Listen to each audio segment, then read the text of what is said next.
Chapter 1. The Starting Point. It is an old saying that order is heaven's first law, and like many other old sayings, it contains a much deeper philosophy than appears immediately on the surface.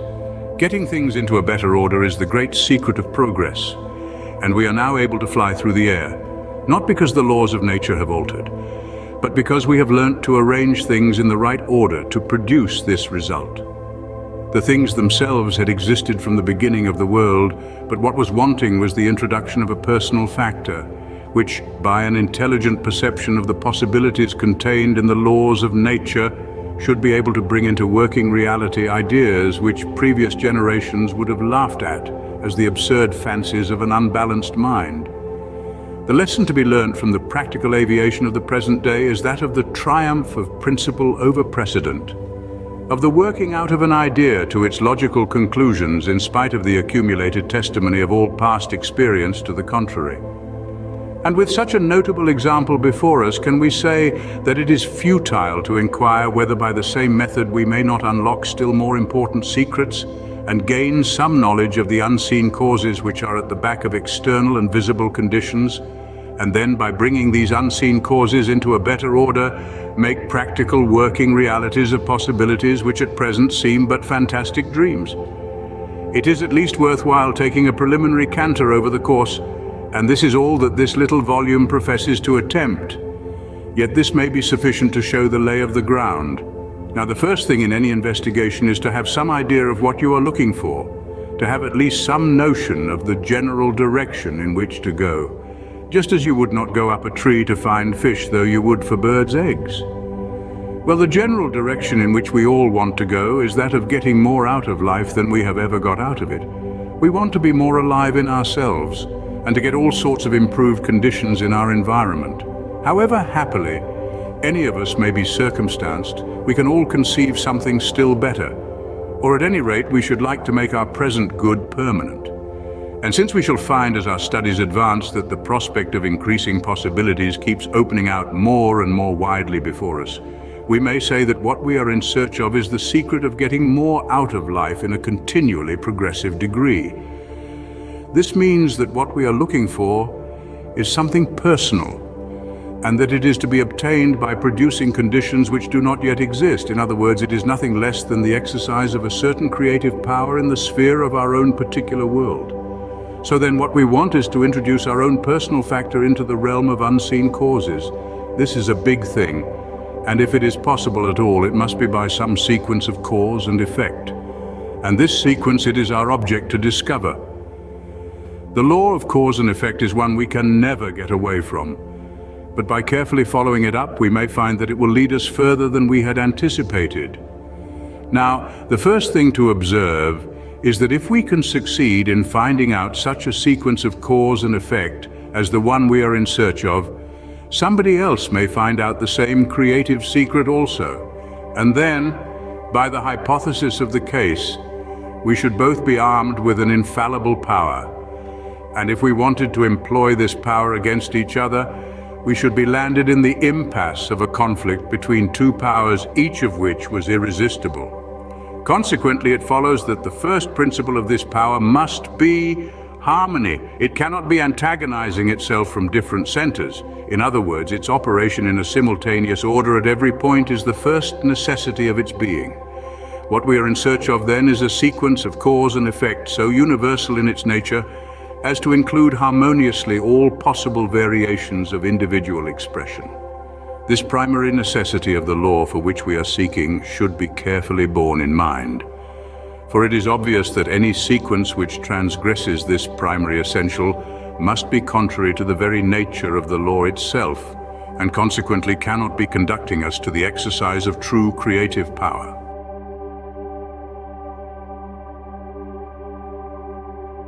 What we are seeking, therefore, is to discover how to arrange things in such an order as to set in motion a train of causation that will harmonize our own conditions, without antagonizing the exercise of a like power by others.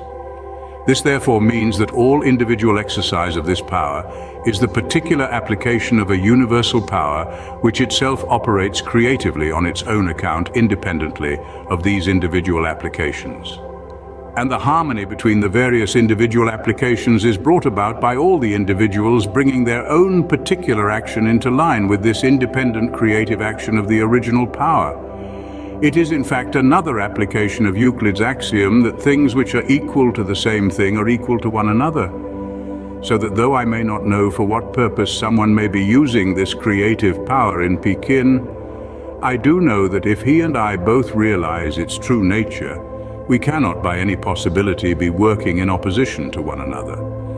For these reasons, having now some general idea of what it is we are in search of, we may commence our investigation by considering this common factor which must be at the back of all individual exercise of creative power, that is to say, the generic working of the universal creative principle. That such a universal creative principle is at work we at once realize from the existence of the world around us with all its inhabitants, and the interrelation of all parts of the cosmic system shows its underlying unity. Thus the animal kingdom depends on the vegetable kingdom on the mineral or globe of the Earth on its relation to the rest of the solar system, and possibly our solar system is related by a similar law to the distribution of other suns with their attendant planets throughout space. Our first glance, therefore, shows us that the all-originating power must be in essence unity and in manifestation multiplicity, and that it manifests as life and beauty through the unerring adaptation of means to ends. That is, so far as its cosmic manifestation of ends goes, what we want to do is to carry this manifestation still further by operation from an individual standpoint. To do this is precisely our place in the order of creation, but we must defer the question why we hold this place till later on. One of the earliest discoveries we all make is the existence of matter. The bruised shins of our childhood convince us of its solidity, so now comes the question, why does matter exist? The answer is that if the form were not expressed in solid substance, things would be perpetually flowing into each other, so that no identity could be maintained for a single moment. To this it might be replied that a condition of matter is conceivable in which, though in itself a plastic substance, in a fluent state, it might yet by the operation of will be held in any particular forms desired. The idea of such a condition of matter is no doubt conceivable, and when the fluent matter was thus held in particular forms, you would have concrete matter just as we know it now, only with this difference, that it would return to its fluent state as soon as the supporting will was withdrawn. Now, as we shall see later on, this is precisely what matter really is. Only the will which holds it together in concrete form is not individual, but cosmic. In itself, the essence of matter is precisely the fluent substance we have imagined, and as we shall see later on, the knowledge of this fact, when realized in its proper order, is the basis of the legitimate control of mind over matter. But a world in which every individual possessed the power of concreting or fluxing matter at his own sweet will, irrespective of any universal coordinating principle, is altogether inconceivable. The conflict of wills would prevent such a world remaining in existence. On the other hand, if we conceive of a number of individuals, each possessing this power and all employing it on the lines of a common cosmic unity, then the result would be precisely the same stable condition of matter with which we are familiar. This would be a necessity of fact for the masses who did not possess this power, and a necessity of principle for the few who did. So under these circumstances, the same stable conditions of nature would prevail as at present, varied only when the initiated ones perceived that the order of evolution would be furthered and not hindered by calling into action the higher laws. Such occasions would be of rare occurrence, and then the departure from the ordinary law would be regarded by the multitude as a miracle. Also, we may be quite sure that no one who had attained this knowledge in the legitimate order would ever perform a miracle for his own personal aggrandizement or for the purpose of merely astonishing the beholders. To do so would be contrary to the first principle of the higher teaching, which is that of profound reverence for the unity of the all-originating principle.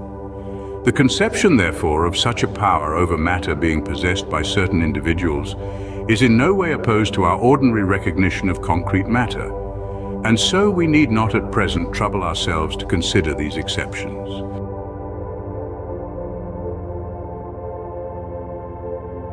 Another theory is that matter has no existence at all, but is merely an illusion projected by our own minds. If so, then how is it that we all project identically similar images? On the supposition that each mind is independently projecting its own conception of matter, a lady who goes to be fitted might be seen by her dressmaker as a cow. Generations of people have seen the Great Pyramid on the same spot, but on the supposition that each individual is projecting his own material world in entire independence of all other individuals, there is no reason why any two persons should ever see the same thing in the same place. On the supposition of such an independent action by each separate mind, without any common factor binding them all to one particular mode of recognition, no intercourse between individuals would be possible. Then, without the consciousness of relation to other individuals, the consciousness of our own individuality would be lost, and so we should cease to have any conscious existence at all. If, on the other hand, we grant that there is, above the individual minds, a great cosmic mind which imposes upon them the necessity of all seeing the same image of matter, then that image is not a projection of the individual minds but of the cosmic mind, and since the individual minds are themselves similar projections of the cosmic mind, matter is for them just as much a reality as their own existence. I doubt not that material substance is thus projected by the all-embracing divine mind, but so also are our own minds projected by it. And therefore the relation between them and matter is a real relation and not a merely fictitious one. I particularly wish the student to be clear on this point, that where two factors are projected from a common source, their relation to each other becomes an absolute fact in respect of the factors themselves, notwithstanding that the power of changing that relation by substituting a different projection must necessarily always continue to reside in the originating source. To take a simple arithmetical example, by my power of mental projection working through my eyes and fingers, I write 4x2. Here I have established a certain numerical relation, which can only produce 8 as its result. Again, I have power to change the factors and write 4x3, in which case 12 is the only possible result, and so on. Working in this way, calculation becomes possible. But if every time I wrote 4, that figure possessed an independent power of setting down a different number by which to multiply itself, what would be the result? The first 4 I wrote might set down 3 as its multiplier, and the next might set down 7, and so on. Or if I want to make a box of a certain size and cut lengths of plank accordingly, if each length could capriciously change its width at a moment's notice, how could I ever make the box? I myself may change the shape and size of my box by establishing new relations between the bits of wood, but for the pieces of wood themselves, the proportions determined by my mind must remain fixed quantities, otherwise no construction could take place. This is a very rough analogy, but it may be sufficient to show that for a cosmos to exist at all, it is absolutely necessary that there should be a cosmic mind binding all individual minds to certain generic unities of action, and so producing all things as realities and nothing as illusion. The importance of this conclusion will become more apparent as we advance in our studies. We have now got at some reason why concrete material form is a necessity of the creative process. Without it, the perfect self-recognition of spirit from the individual standpoint, which we shall presently find is the means by which the creative process is to be carried forward, would be impossible. And therefore, so far from matter being an illusion, it is the necessary channel for the self-differentiation of spirit and its expression in multitudinous life and beauty. Matter is thus the necessary polar opposite to spirit, and when we thus recognize it in its right order, we shall find that there is no antagonism between the two, but that together they constitute one harmonious whole.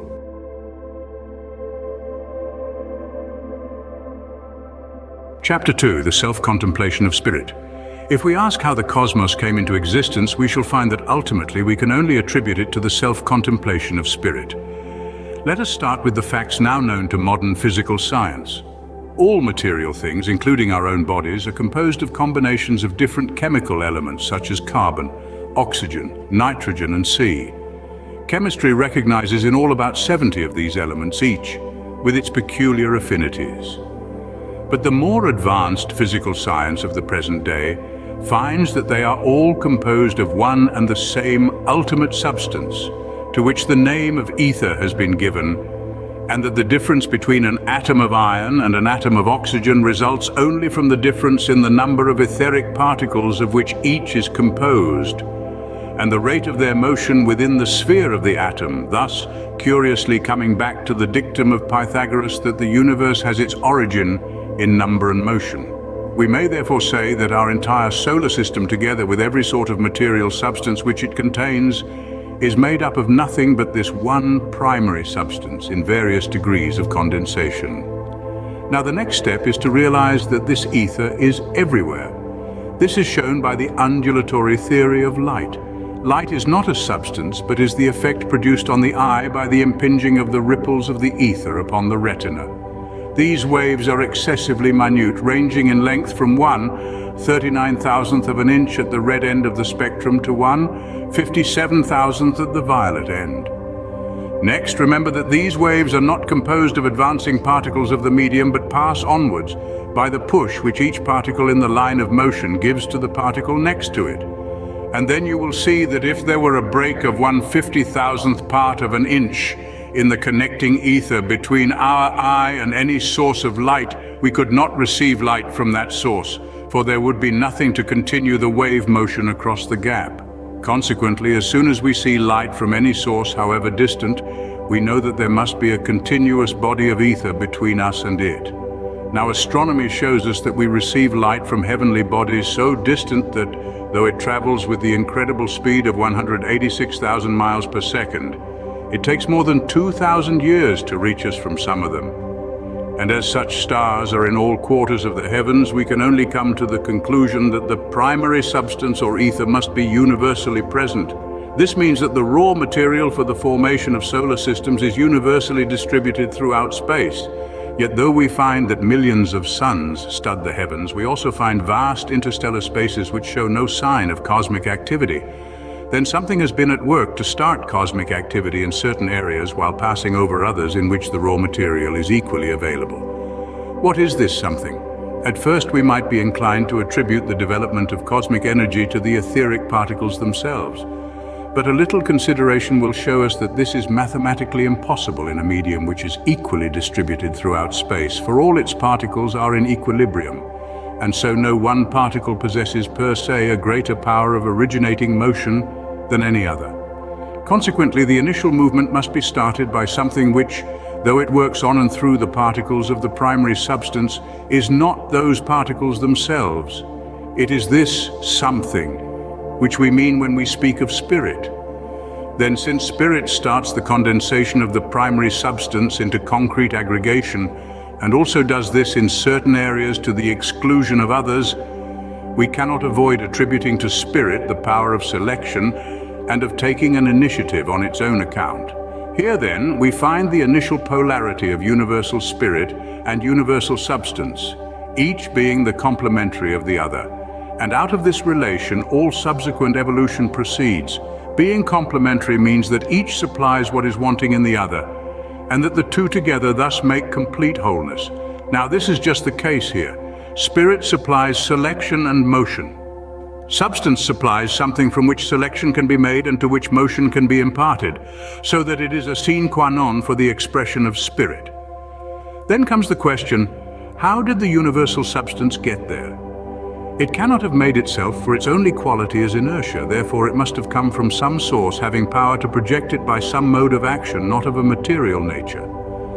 Now the only mode of action not of a material nature is thought, and therefore to thought we must look for the origin of substance. This places us at a point antecedent to the existence even of primary substance, and consequently the initial action must be that of the originating mind upon itself, in other words, self-contemplation. This being so, spirit's primary contemplation of itself as simply being necessarily makes its presence universal and eternal, and consequently, paradoxical as it may seem, its independence of time and space makes it present throughout all time and space. It is the old esoteric maxim that the point expands to infinitude and that infinitude is concentrated in the point. We start then with spirit contemplating itself simply as being. But to realize your being, you must have consciousness, and consciousness can only come by the recognition of your relation to something else.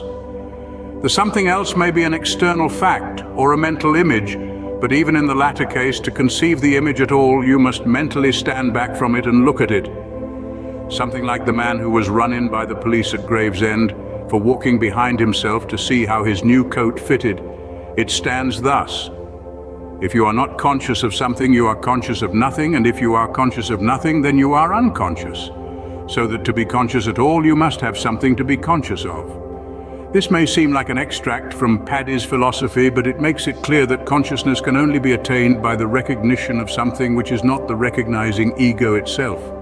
In other words, consciousness is the realization of some particular sort of relation between the cognizing subject and the cognized object, but I want to get away from academical terms into the speech of human beings, so let us take the illustration of a broom and its handle. The two together make a broom.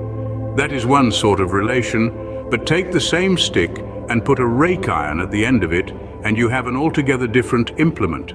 The stick remains the same, but the difference of what is put at the end of it makes the whole thing a broom or a rake. Now the thinking and feeling power is the stick, and the conception which it forms is the thing at the end of the stick, so that the quality of its consciousness will be determined by the ideas which it projects. But to be conscious at all, it must project ideas of some sort.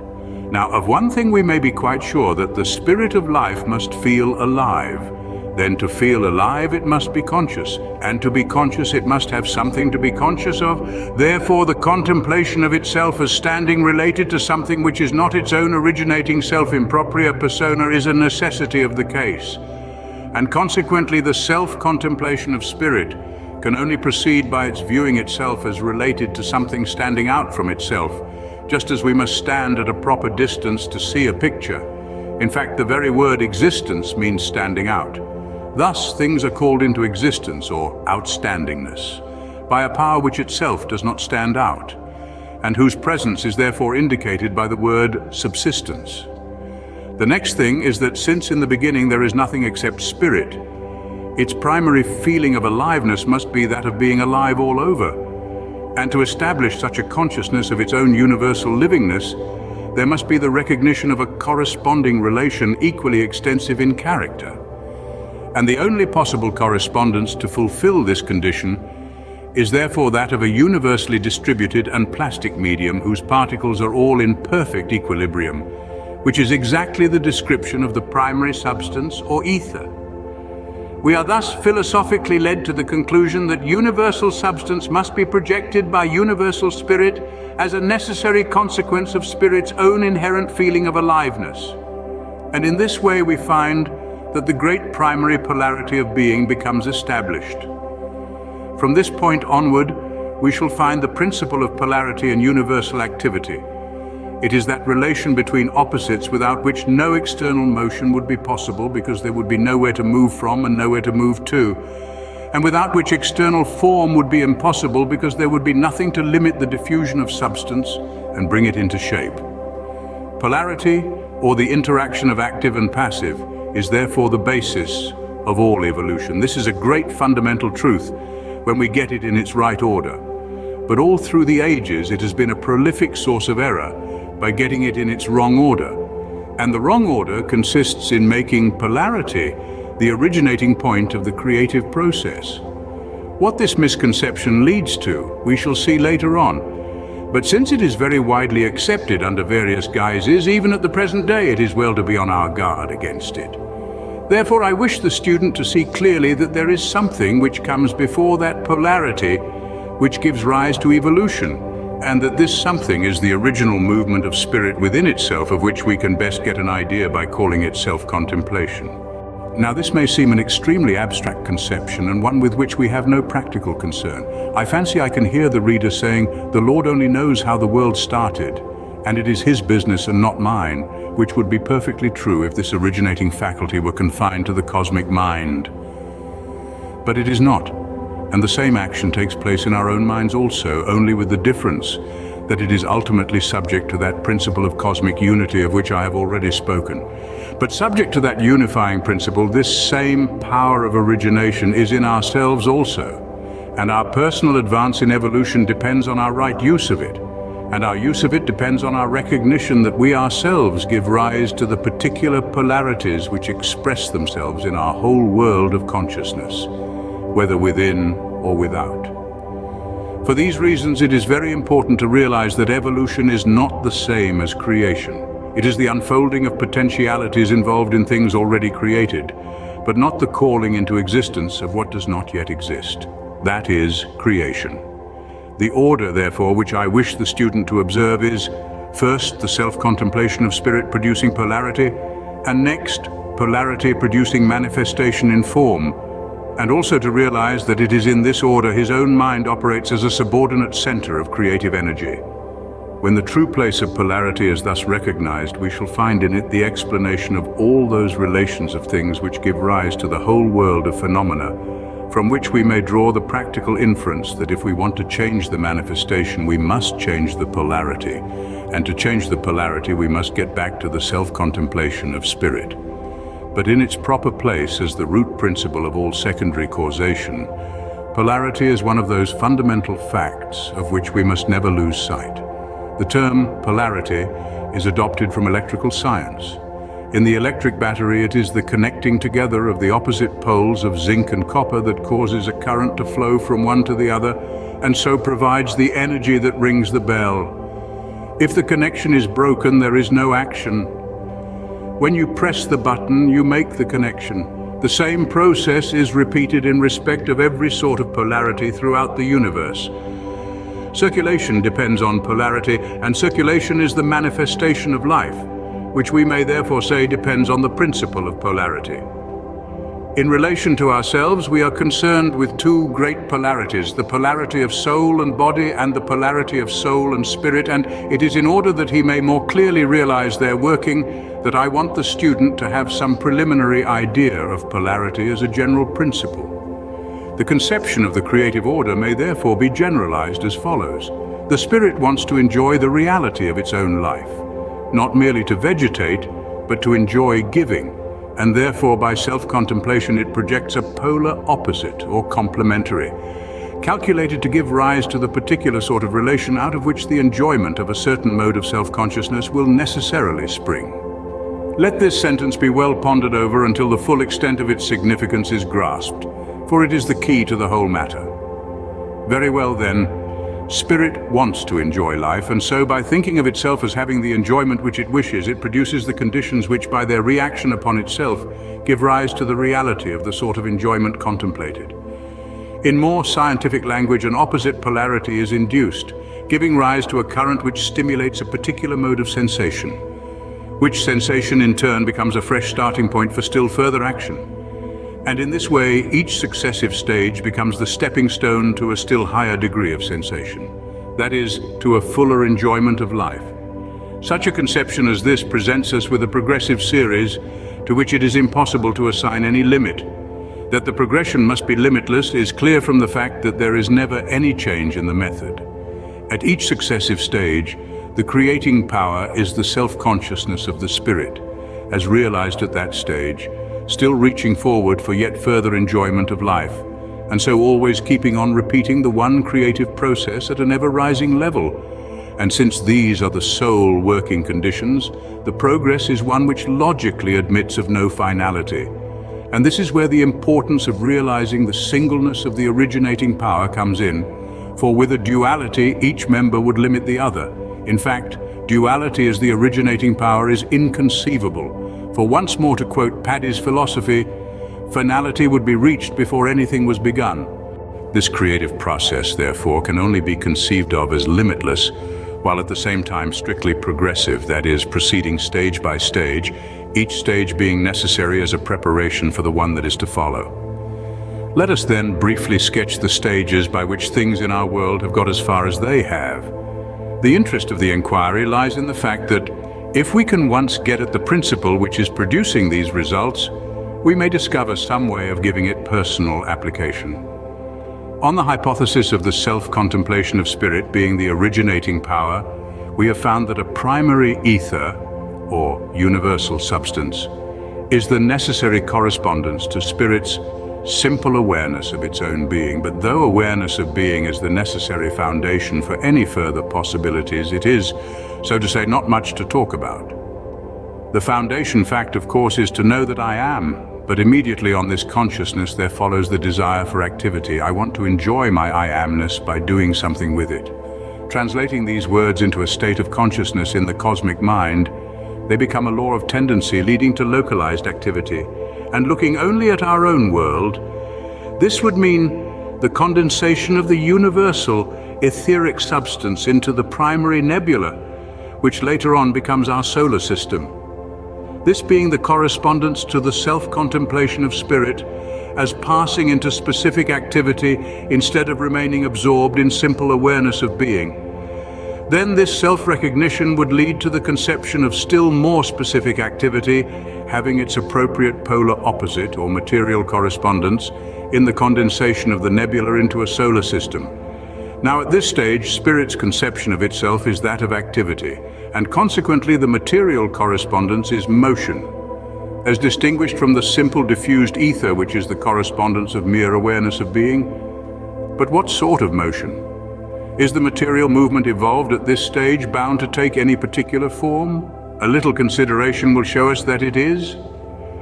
At this initial stage, the first awakening, so to say, of spirit into activity, its consciousness can only be that of activity absolute. That is, not as related to any other mode of activity, because as yet there is none, but only as related to an all-embracing being, so that the only possible conception of activity at this stage is that of self-sustained activity, not depending on any preceding mode of activity, because there is none.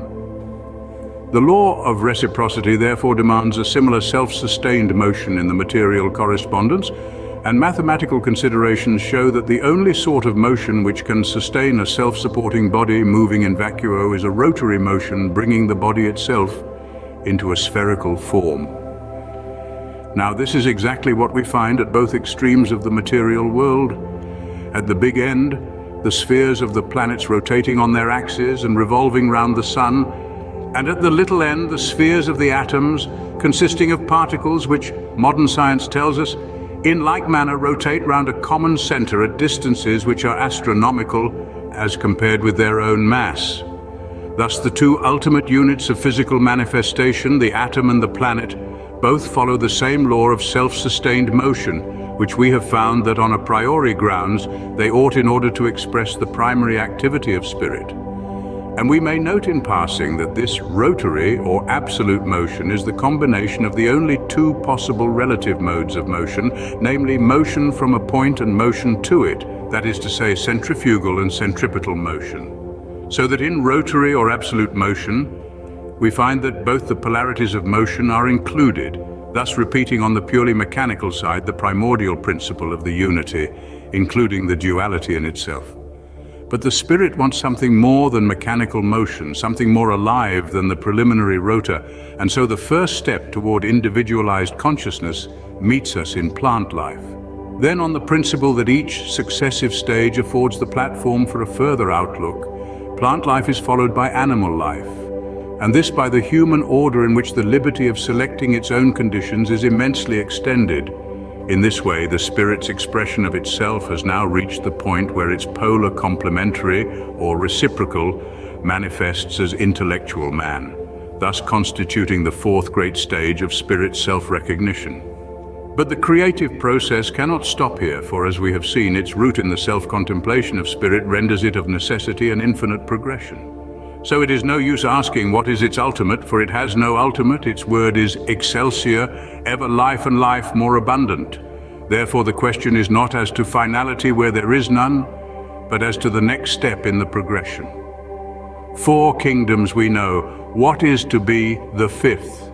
All along the line, the progress has been in one direction, namely toward the development of more perfect individuality. And therefore, on the principle of continuity, we may reasonably infer that the next stage will take us still further in the same direction. We want something more perfect than we have yet reached, but our ideas as to what it should be are very various, not to say discordant, for one person's idea of better is another person's idea of worse. Therefore, what we want to get at is some broad generalization of principle which will be in advance of our past experiences. This means that we must look for this principle in something that we have not yet experienced. And the only place where we can possibly find principles which have not yet manifested themselves is in Gremio Dei. that is, in the innermost of the originating spirit, or as St. John calls it, in the bosom of the Father. So we are logically brought to personal participation in the divine ideal as the only principle by which the advance into the next stage can possibly be made. Therefore, we arrive at the question, what is the divine ideal like? Chapter 3. The divine ideal. What is the divine ideal? At first, it might appear hopeless to attempt to answer such a question, but by adhering to a definite principle, we shall find that it will open out and lead us on, and show us things which we could not otherwise have seen. This is the nature of principle, and is what distinguishes it from mere rules which are only the application of principle under some particular set of conditions. We found two principles as essential in our conception of the originating spirit, namely its power of selection and its power of initiative. And we found a third principle as its only possible motive, namely the desire of the living for ever increasing enjoyment of life. Now, with these three principles as the very essence of the all-originating spirit to guide us, we shall, I think, be able to form some conception of that divine ideal which gives rise to the fifth stage of manifestation of spirit, upon which we should now be preparing to enter. We have seen that the spirit's enjoyment of life is necessarily a reciprocal. It must have a corresponding fact in manifestation to answer to it. Otherwise, by the inherent law of mind, no consciousness and consequently no enjoyment could accrue. And therefore, by the law of continuous progression, the required reciprocal should manifest as a being awakening to the consciousness of the principle by which he himself comes into existence. Such an awakening cannot proceed from a comparison of one set of existing conditions with another, but only from the recognition of a power which is independent of all conditions, that is to say, the absolute self-dependence of the spirit.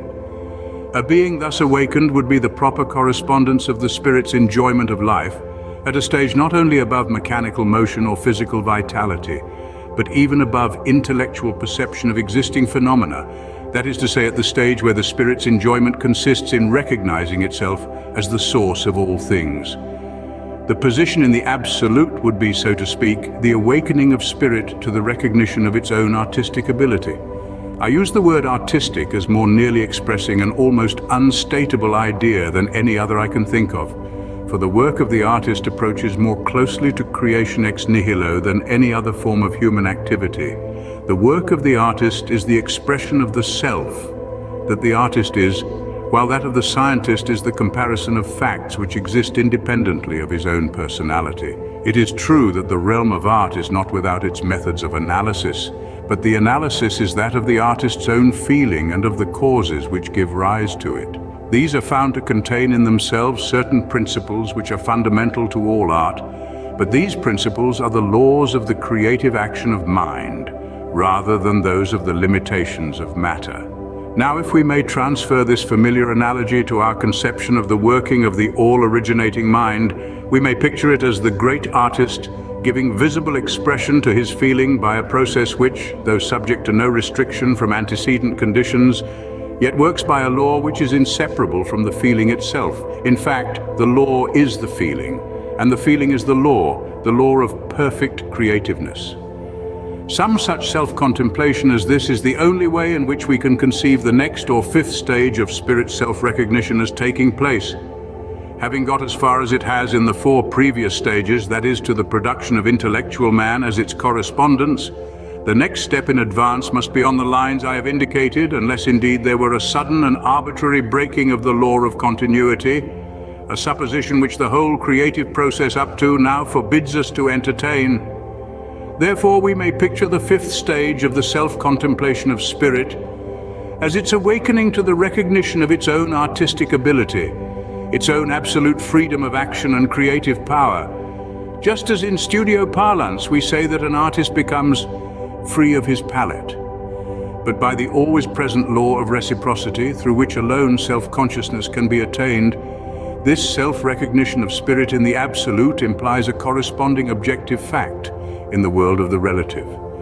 That is to say, the coming into manifestation of a being capable of realizing the free creative artistry of the spirit, and of recognizing the same principle in himself, while at the same time realizing also the relation between the universal manifesting principle and its individual manifestation. Such, it appears to me, must be the conception of the divine ideal, embodied in the fifth stage of the progress of manifestation.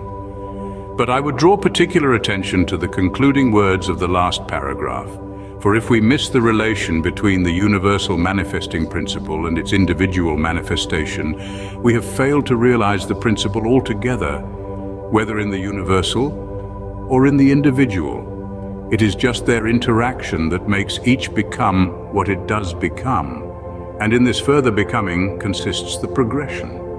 This relation proceeds from the principle I pointed out in the opening chapter, which makes it necessary for the universal spirit to be always harmonious with itself.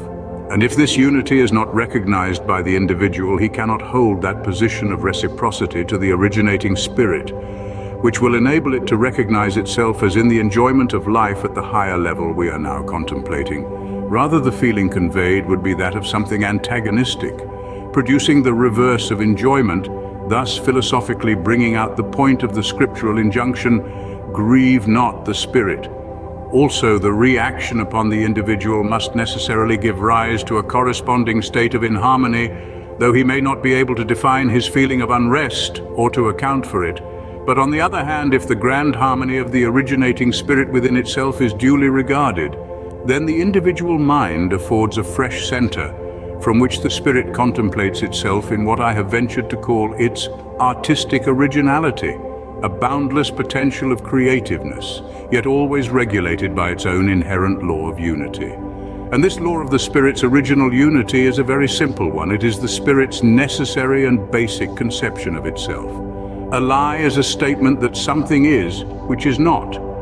Then, since the spirit's statement or conception of anything necessarily makes that thing exist, it is logically impossible for it to conceive a lie. Therefore, the spirit is truth. Similarly, disease and death are the negative of life, and therefore the spirit, as the principle of life, cannot embody disease or death in its self-contemplation. In like manner also, since it is free to produce what it will, the spirit cannot desire the presence of repugnant forms, and so one of its inherent laws must be beauty. In this threefold law of truth, life, and beauty, we find the whole underlying nature of the spirit, and no action on the part of the individual can be at variance with the originating unity which does not controvert these fundamental principles. This, it will be seen, leaves the individual absolutely unfettered, except in the direction of breaking up the fundamental harmony on which he himself, as included in the general creation, is dependent. This certainly cannot be called limitation, and we are all free to follow the lines of our own individuality in every other direction, so that although the recognition of our relation to the originating spirit safeguards us from injuring ourselves or others, it in no way restricts our liberty of action or narrows our field of development. Am I then trying to base my action upon a fundamental desire for the opening out of truth, for the increasing of livingness, and for the creating of beauty? Have I got this as an ever-present law of tendency at the back of my thought? If so, then this law will occupy precisely the same place in my microcosm or personal world that it does in the macrocosm or great world, as a power which is in itself formless, but which by reason of its presence necessarily impresses its character upon all that the creative energy forms. On this basis, the creative energy of the universal mind may be safely trusted to work through the specializing influence of our own thought one, and we may adopt the maxim, trust your desires, because we know that they are the movement of the universal in ourselves, and that being based upon our fundamental recognition of the life, love, and beauty which the spirit is, their unfoldments must carry these initial qualities with them all down the line, and thus, in however small a degree, becomes a portion of the working of the spirit in its inherent creativeness. This perpetual creativeness of the spirit is what we must never lose sight of, and that is why I want the student to grasp clearly the idea of the spirit's self-contemplation as the only possible route of the creative process. Not only at the first creation of the world, but at all times the plane of the innermost is that of pure spirit, and therefore at this, the originating point, there is nothing else for spirit to contemplate excepting itself. Then, this self-contemplation produces corresponding manifestation, and since self-contemplation or recognition of its own existence must necessarily go on continually, the corresponding creativeness must always be at work. If this fundamental idea be clearly grasped, we shall see that incessant and progressive creativeness is the very essence and being of spirit. This is what is meant by the affirmativeness of the spirit. It cannot per se act negatively, that is to say uncreatively, for by the very nature of its self-recognition, such a negative action would be impossible. Of course, if we act negatively then, since the spirit is always acting affirmatively, we are moving in the opposite direction to it. And consequently, so long as we regard our own negative action as being affirmative, the spirit's action must appear to us negative. And thus it is that all the negative conditions of the world have their root in negative or inverted thought. But the more we bring our thought into harmony with the life, love, and beauty which the spirit is, the less these inverted conditions will obtain, until at last they will be eliminated altogether. To accomplish this is our great object, for though the progress may be slow, it will be steady if we proceed on a definite principle. And to lay hold of the true principle is the purpose of our studies, and the principle to lay hold of is the ceaseless creativeness of spirit. This is what we mean when we speak of it as the spirit of the affirmative, and I would ask my readers to impress this term upon their minds. Once grant that the all-originating spirit is thus the spirit of the pure affirmative, and we shall find that this will lead us logically to results of the highest value. If then we keep this perpetual and progressive creativeness of the spirit continually in mind, we may rely upon its working as surely in ourselves as in that great cosmic forward movement which we speak of as evolution. It is the same power of evolution working within ourselves, only with this difference, that in proportion as we come to realize its nature, we find ourselves able to facilitate its progress by offering more and more favorable conditions for its working. We do not add to the force of the power, for we are products of it, and so cannot generate what generates us. But by providing suitable conditions, we can more and more highly specialize it. This is the method of all the advance that has ever been made. We never create any force, for example electricity, but we provide special conditions under which the force manifests itself in a variety of useful and beautiful ways, unsuspected possibilities which lay hidden in the power until brought to light by the cooperation of the personal factor. Now it is precisely the introduction 3 of this personal factor that concerns us, because to all eternity we can only recognize things from our own center of consciousness, whether in this world or in any other. Therefore, the practical question is how to specialize in our own case the generic originating life, which, when we give it a name, we call the spirit. The method of doing this is perfectly logical when we once see that the principle involved is that of the self-recognition of spirit. We have traced the modus operandi of the creative process sufficiently far to see that the existence of the cosmos is the result of the spirit's seeing itself in the cosmos. And if this be the law of the whole, it must also be the law of the part. But there is this difference, that so long as the normal average relation of particles is maintained, the whole continues to subsist, no matter what position any particular particle may go into, just as a fountain continues to exist no matter whether any particular drop of water is down in the basin or at the top of the jet. This is the generic action which keeps the race going as a whole. But the question is, what is going to become of ourselves? Then, because the law of the whole is also the law of the part, we may at once say that what is wanted is for the spirit to see itself in us. In other words, to find in us the reciprocal, which, as we have seen, is necessary to its enjoyment of a certain quality of consciousness. Now, the fundamental consciousness of the spirit must be that of self-sustaining life. And for the full enjoyment of this consciousness, there must be a corresponding individual consciousness reciprocating it. And on the part of the individual, such a consciousness can only arise from the recognition that his own life is identical with that of the spirit, not something sent forth to wander away by itself, but something included in and forming part of the greater life. Then, by the very conditions of the case, such a contemplation on the part of the individual is nothing else than the spirit contemplating itself from the standpoint of the individual consciousness, and thus fulfilling the law of the creative process under such specialized conditions as must logically result in the perpetuation of the individual life. It is the law of the cosmic creative process transferred to the individual. This, it seems to me, is the divine ideal, that of an individuality which recognizes its source, and recognizes also the method by which it springs from that source, and which is therefore able to open up in itself a channel by which that source can flow in uninterruptedly, with the result that from the moment of this recognition, the individual lives directly from the originating life as being himself a special direct creation and not merely as being a member of a generic race. The individual who has reached this stage of recognition thus finds a principle of enduring life within himself. So then the next question is in what way this principle is likely to manifest itself.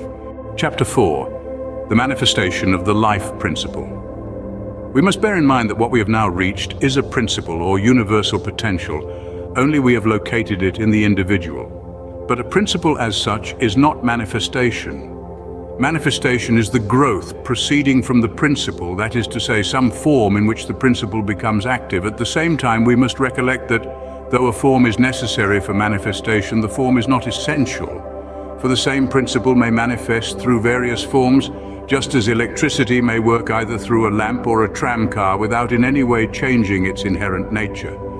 In this way, we are brought to the conclusion that the life principle must always provide itself with a body in which to function, though it does not follow that this body must always be of the same chemical constitution as the one we now possess.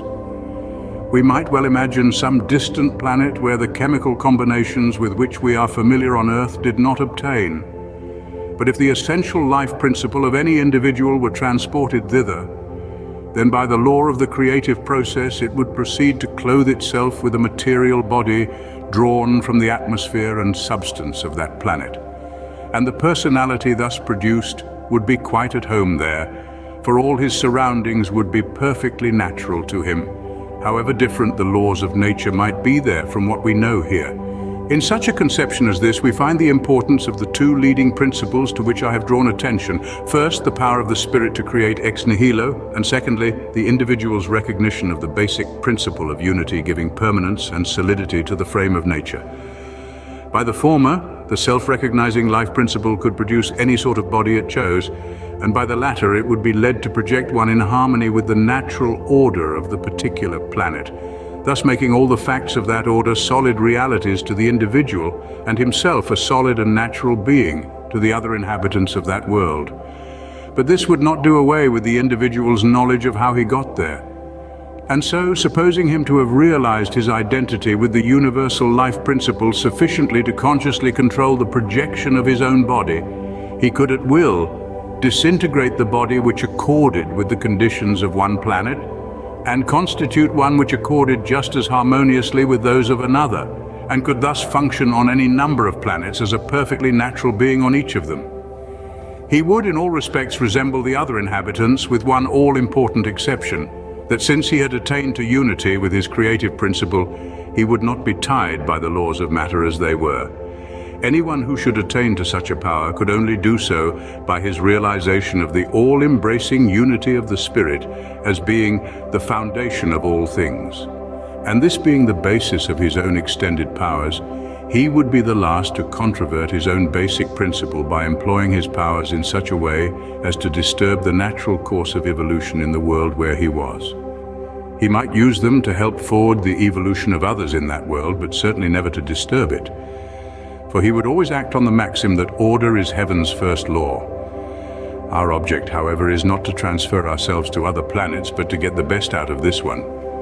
But we shall not get the best out of this one until we realize that the power which will enable us to do so is so absolutely universal and fundamental that its application in this world is precisely the same as in any other, and that is why I have stated it as a general proposition applicable to all worlds. The principle being thus universal, there is no reason why we should postpone its application till we find ourselves in another world, and the best place and time to begin are here and now. The starting point is not in time or locality, but in the mode of thought. And if we realize that this point of origination is Spirit's power to produce something out of nothing, and that it does this in accordance with the natural order of substance of the particular world in which it is working, then the spiritual ego in ourselves, as proceeding direct from the universal spirit, should be able first to so harmoniously combine the working of spiritual and physical laws in its own body as to keep it in perfect health. Secondly, to carry this process further and renew the body, thus eradicating the effects of old age. And thirdly, to carry the process still further and perpetuate this renewed body as long as the individual might desire. If the student shows this to one of his average acquaintances who has never given any thought to these things, his friend will undoubtedly exclaim, "Tommy rot," even if he does not use a stronger expletive. He will at once appeal to the past experience of all mankind, his argument being that what has not been in the past cannot be in the future. Yet he does not apply the same argument to aeronautics and is quite oblivious of the fact that the sacred volume which he reverences contains promises of these very things. The really earnest student must never forget the maxim that principle is not bound by precedent. If it were, we should still be primitive savages. To use the creative process, we must affirm the creative power. That is to say, we must go back to the beginning of the series and start with pure spirit, only remembering that this starting point is now to be found in ourselves, for this is what distinguishes the individual creative process from the cosmic one. This is where the importance of realizing only one originating power instead of two interacting powers comes in. For it means that we do not derive our power from any existing polarity, but that we are going to establish polarities which will start secondary causation on the lines which we thus determine. This also is where the importance comes in of recognizing that the only possible originating movement of spirit must be self-contemplation. For this shows us that we do not have to contemplate existing conditions, but the divine ideal, and that this contemplation of the divine ideal of man is the self-contemplation of the spirit from the standpoint of human individuality. Then the question arises, if these principles are true, why are we not demonstrating them? Well, when our fundamental principle is obviously correct and yet we do not get the proper results, the only inference is that somewhere or other we have introduced something antagonistic to the fundamental principle, something not inherent in the principle itself, and which therefore owes its presence to some action of our own. Now, the error consists in the belief that the creative power is limited by the material in which it works. If this be assumed, then you have to calculate the resistances offered by the material. And since by the terms of the creative process these resistances do not really exist, you have no basis of calculation at all. In fact, you have no means of knowing where you are, and everything is in confusion. This is why it is so important to remember that the creative process is the action of a single power, and that the interaction of two opposite polarities comes in at a later stage and is not creative but only distributive. That is to say, it localizes the energy already proceeding from the single power. This is a fundamental truth which should never be lost sight of. So long, however, as we fail to see this truth, we necessarily limit the creative power by the material it works in. And in practice, we do this by referring to past experience as the only standard of judgment. We are measuring the fifth kingdom by the standard of the fourth, as though we should say that an intellectual man, a being of the fourth kingdom, was to be limited by the conditions which obtain in the first or mineral kingdom. To use scriptural language, we are seeking the living among the dead.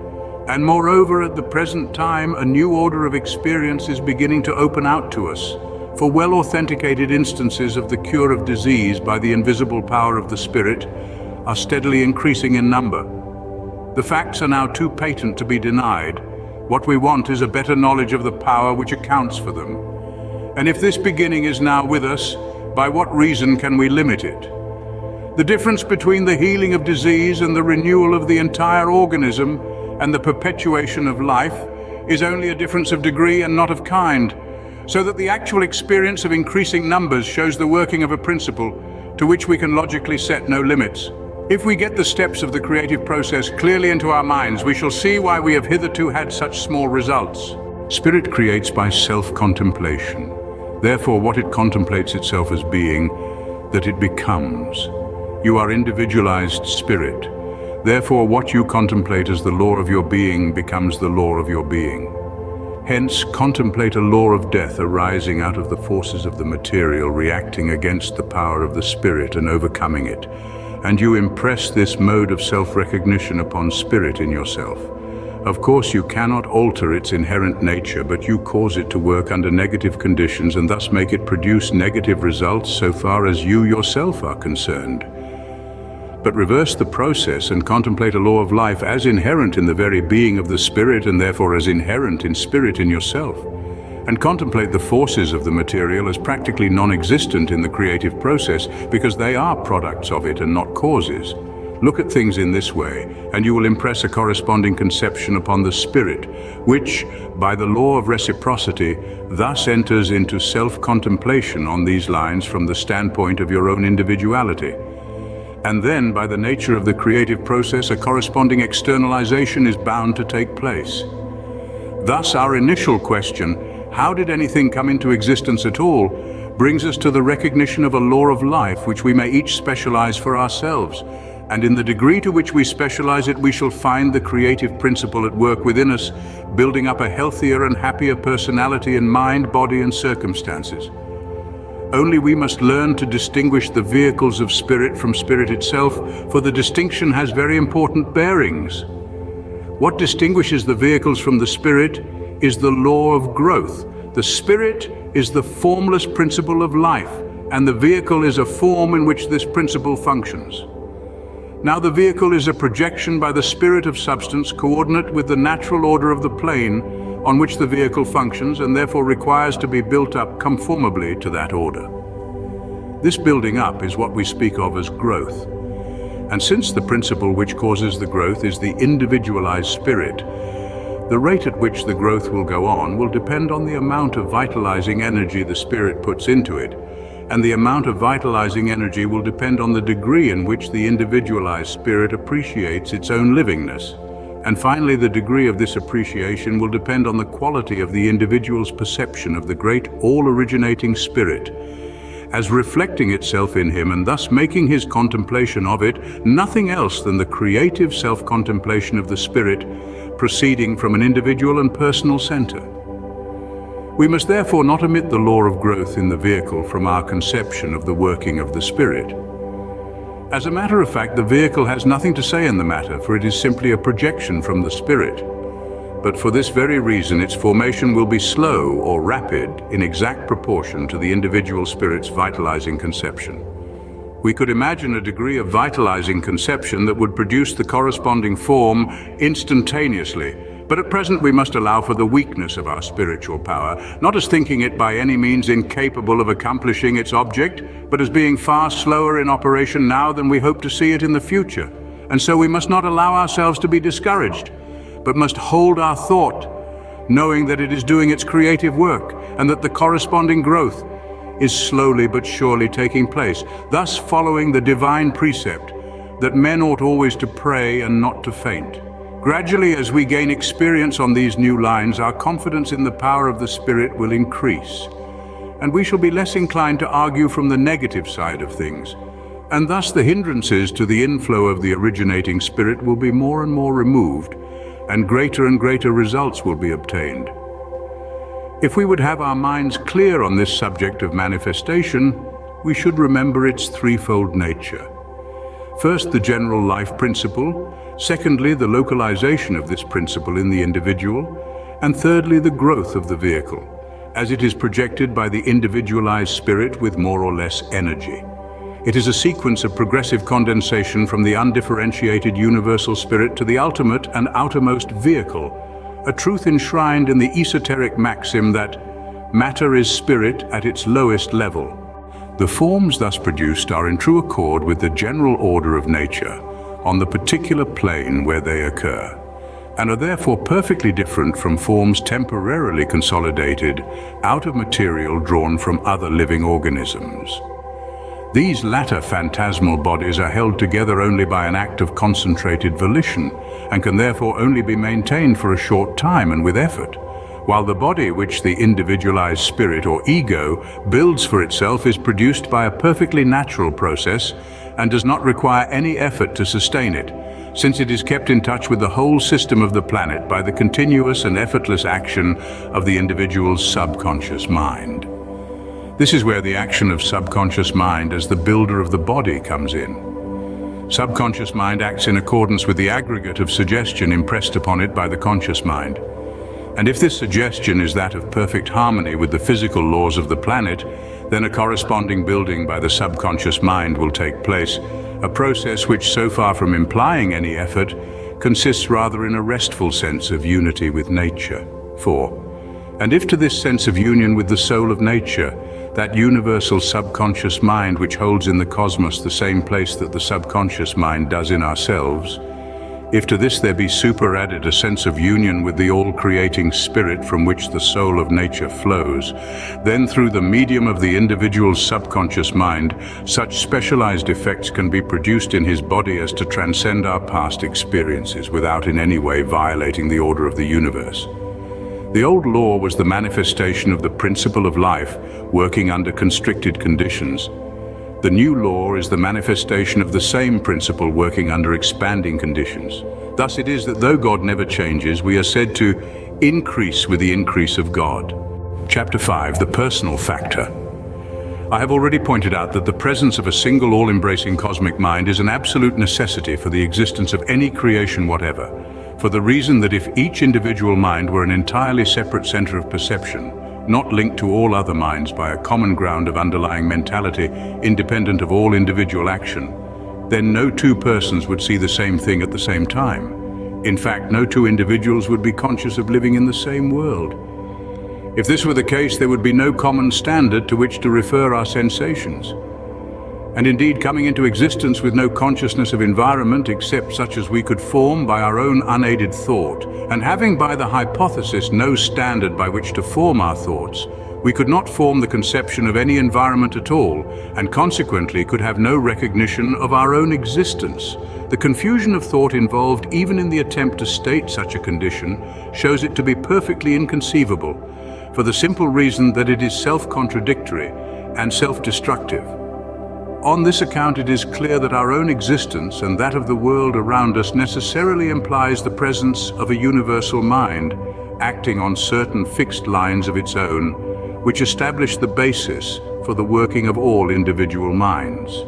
This paramount action of the universal mind thus sets an unchangeable standard by which all individual mental action must eventually be measured, and therefore our first concern is to ascertain what this standard is and to make it the basis of our own action.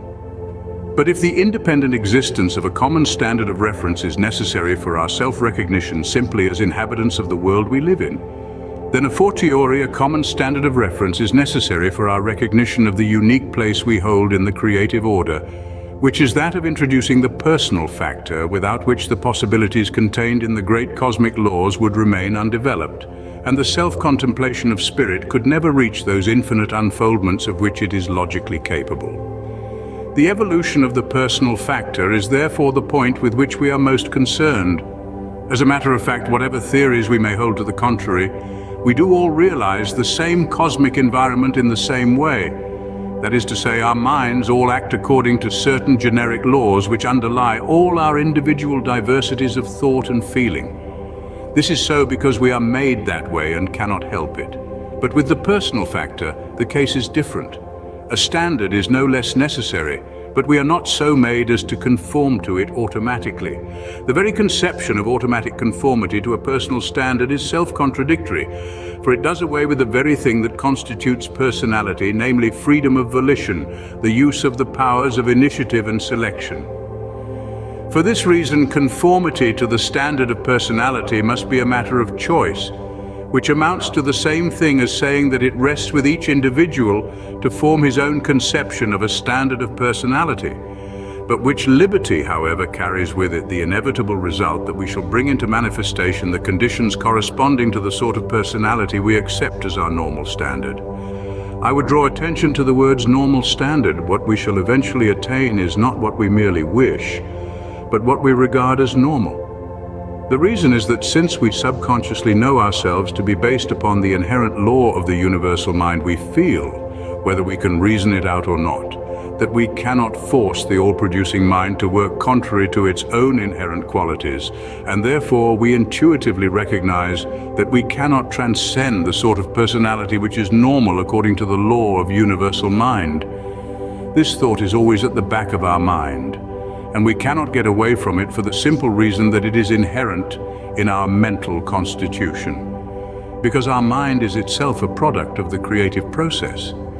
And to suppose ourselves transcending the possibilities contained in the originating mind would involve the absurdity of supposing that we can get the greater out of the less. Nevertheless, there are some who try to do so, and their position is as follows. They say, in effect, I want to transcend the standard of humanity as I see it around me. But this is the normal standard according to the law of the universe. Therefore, I have to get above the law of the universe. Consequently, I cannot draw the necessary power from that law, and so there is nowhere else to get it except from myself. Thus, the aspirant is thrown back upon his own individual will as the ultimate power, with the result that the onus lies on him of concentrating a force sufficient to overcome the law of the universe. There is thus continually present to him a suggestion of struggle against a tremendous opposing force, and as a consequence he is continually subjecting himself to a strain which grows more and more intense as he realizes the magnitude of the force against which he is contending.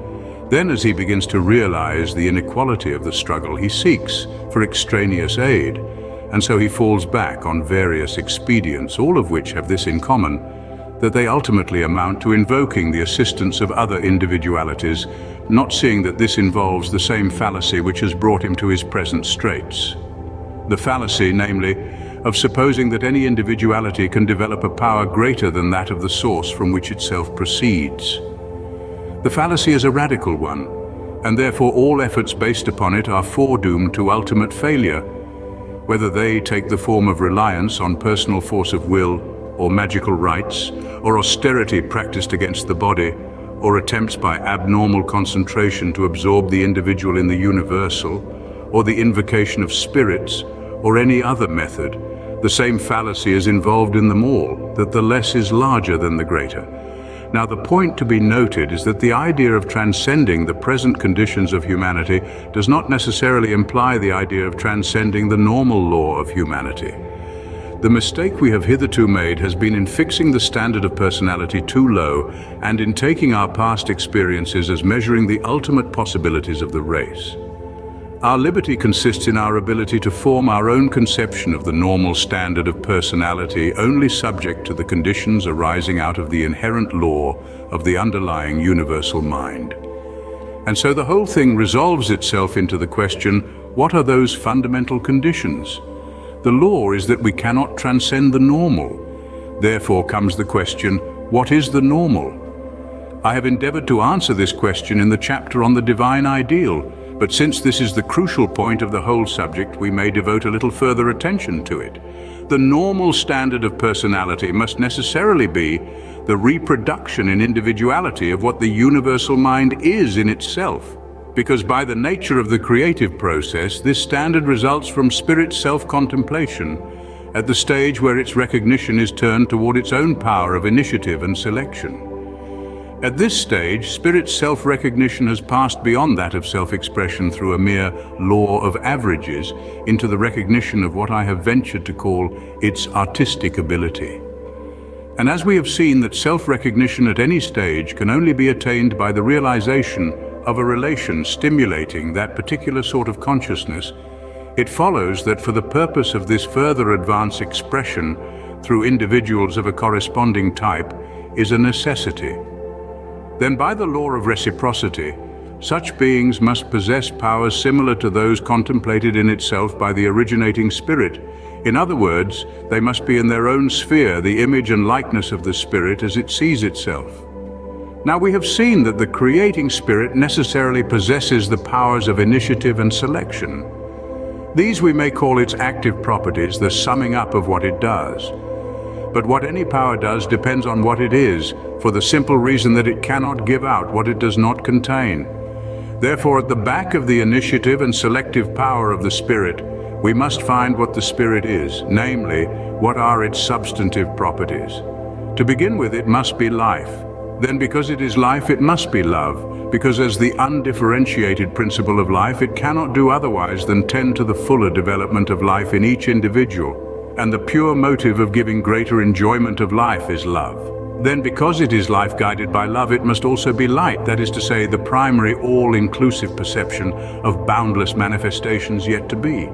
Then from this proceeds power, because there is no opposing force at the level of pure spirit, and therefore life urged forward by love or the desire for recognition, and by light or the pure perception of the law of infinite possibility, must necessarily produce power, for the simple reason that under these conditions it could not stop short of action, for that would be the denial of the life, love and light which it is. Then because the spirit is life, love, light and power, it is also peace again for a very simple reason, that being the spirit of the whole, it cannot set one part in antagonism against another, for that would be to destroy the wholeness. Next, the spirit must be beauty, because on the same principle of wholeness it must duly proportion every part to every other part, and the due proportioning of all parts is beauty. And lastly, the spirit must be joy, because working on these lines, it cannot do otherwise than find pleasure in the self-expression which its works afford it, and in the contemplation of the limitlessness of the creative process by which each realized stage of evolution, however excellent, is still the stepping stone to something yet more excellent, and so on in everlasting progression. For these reasons we may sum up the substantive being of the all-originating spirit as life, love, light, power, peace, beauty and joy, and its active power as that of initiative and selection. These therefore constitute the basic laws of the underlying universal mentality which sets the standard of normal personality, a standard which, when seen in this light, transcends the utmost scope of our thought, for it is nothing else than the spirit of the infinite affirmative conceived in human personality. This standard is therefore that of the universal spirit itself, reproduced in human individuality by the same law of reciprocity, which we have found to be the fundamental law of the creative process. Only now we are tracing the action of this law in the fifth kingdom instead of in the fourth. This standard then we may call the universal principle of humanity, and having now traced the successive steps by which it is reached from the first cosmic movement of the spirit in the formation of the primary nebula, we need not go over the old ground again, and may henceforward take this divine principle of humanity as our normal standard and make it the starting point for our further evolution. But how are we to do this? Simply by using the one method of creative process, that is, the self-contemplation of spirit. We now know ourselves to be reciprocals of the divine spirit, centers in which it finds a fresh standpoint for self-contemplation. And so the way to rise to the heights of this great pattern is by contemplating it as the normal standard of our own personality. And be it noted that the pattern thus set before us is universal. It is the embodiment of all the great principles of the affirmative, and so in no way interferes with our own particular individuality. That is something built up upon this foundation, something additional affording the differentiating medium through which this unifying principle finds variety of expression. Therefore, we need be under no apprehension lest by resting upon this pattern, we should become less ourselves.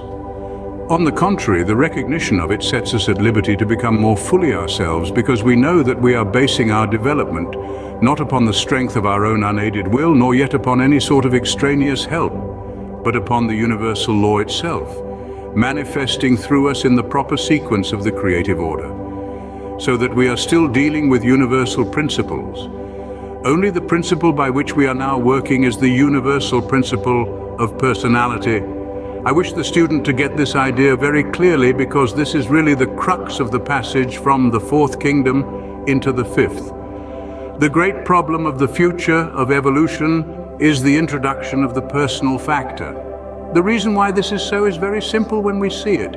To take a thought from my own Door lectures, we may put it in this way. In former days, no one thought of building ships of iron because iron does not float. Yet now ships are seldom built of anything else, though the relative specific gravities of iron and water remain unchanged. What has changed is the personal factor. It has expanded to a more intelligent perception of the law of flotation. And we now see that wood floats and iron sinks, both of them by the same principle working under opposite conditions. The law, namely that anything will float, which bulk for bulk is lighter than the volume of water displaced by it. so that by including in our calculations the displacement of the vessel, as well as the specific gravity of the material, we now make iron float by the very same law by which it sinks. This example shows that the function of the personal factor is to analyze the manifestations of law which are spontaneously afforded by nature, and to discover the universal affirmative principle which lies hidden within them, and then by the exercise of our powers of initiative and selection, to provide such specialized conditions as will enable the universal principle to work in perfectly new ways, transcending anything in our past experience. This is how all progress has been achieved up to the present, and is the way in which all progress must be achieved in the future. Only for the purpose of evolution or growth from within, we must transfer the method to the spiritual plane. The function, then, of the personal factor in the creative order is to provide specialized conditions by the use of the powers of selection and initiative, a truth indicated by the maxim, "Nature unaided fails." But the difficulty is that if enhanced powers were attained by the whole population of the world without any common basis for their use, their promiscuous exercise could only result in chaotic confusion and the destruction of the entire race. To introduce the creative power of the individual and at the same time avoid converting it into a devastating flood is the great problem of the transition from the fourth kingdom into the fifth. For this purpose, it becomes necessary to have a standard of the personal factor independent of any individual conceptions, just as we found that in order for us to attain self-consciousness at all, it was a necessity that there should be a universal mind as the generic basis of all individual mentality. Only in regard to the generic build of mind, the conformity is necessarily automatic, while in regard to the specializing process, the fact that the essence of that process is selection and initiative renders it impossible for the conformity to the standard of personality to be automatic. The very nature of the thing makes it a matter of individual choice. Now, a standard of personality, independent of individual conceptions, must be the essence of personality as distinguished from individual idiosyncrasies, and can therefore be nothing else than the creative life, love, beauty, etc., viewed as a divine individuality, by identifying ourselves with which we eliminate all possibility of conflict with other personalities based on the same fundamental recognition. And the very universality of this standard allows free play to all our particular idiosyncrasies, while at the same time preventing them from antagonizing the fundamental principles to which we have found that the self-contemplation of the originating spirit must necessarily give rise. In this way, we attain a standard of measurement for our own powers. If we recognize no such standard, our development of spiritual powers, our discovery of the immense possibilities hidden in the inner laws of nature and of our own being, can only become a scourge to ourselves and others.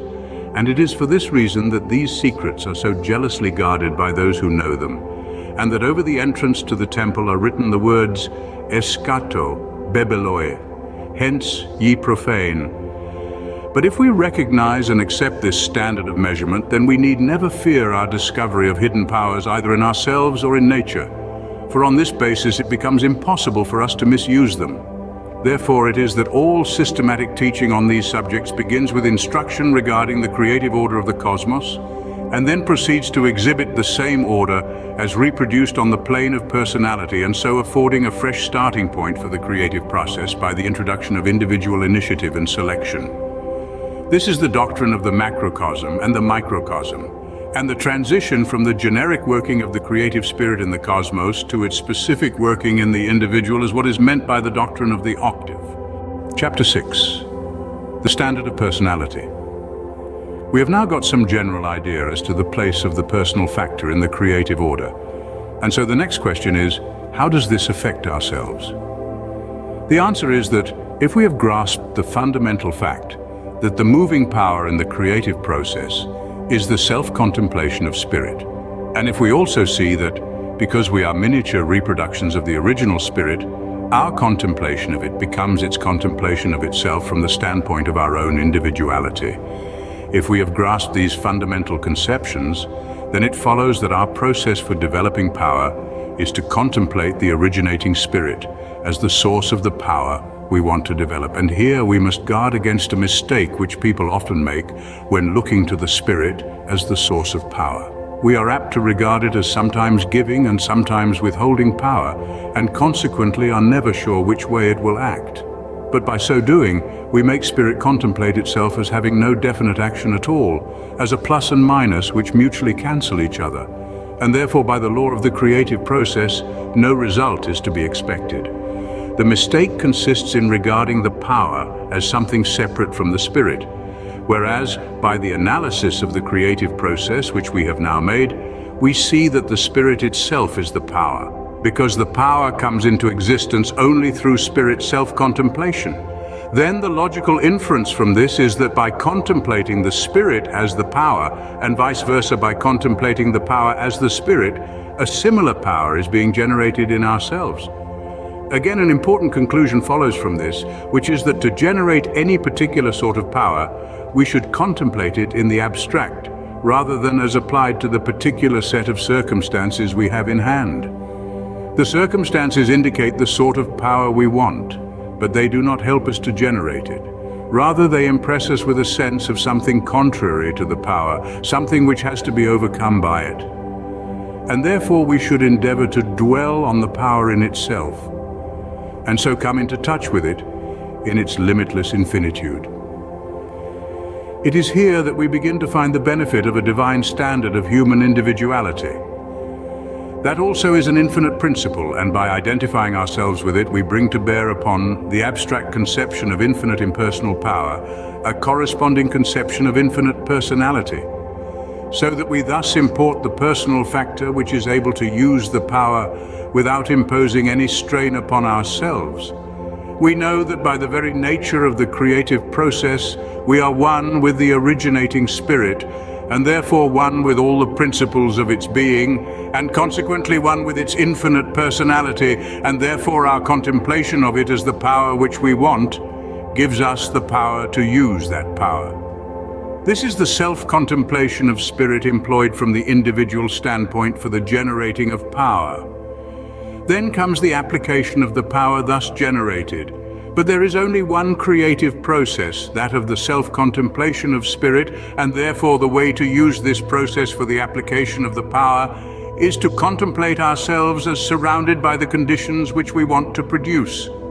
This does not mean that we are to lay down a hard and fast pattern of the conditions and strenuously endeavor to compel the power to conform its working to every detail of our mental picture. To do so would be to hinder its working and to exhaust ourselves. What we are to dwell upon is the idea of an infinite power producing the happiness we desire.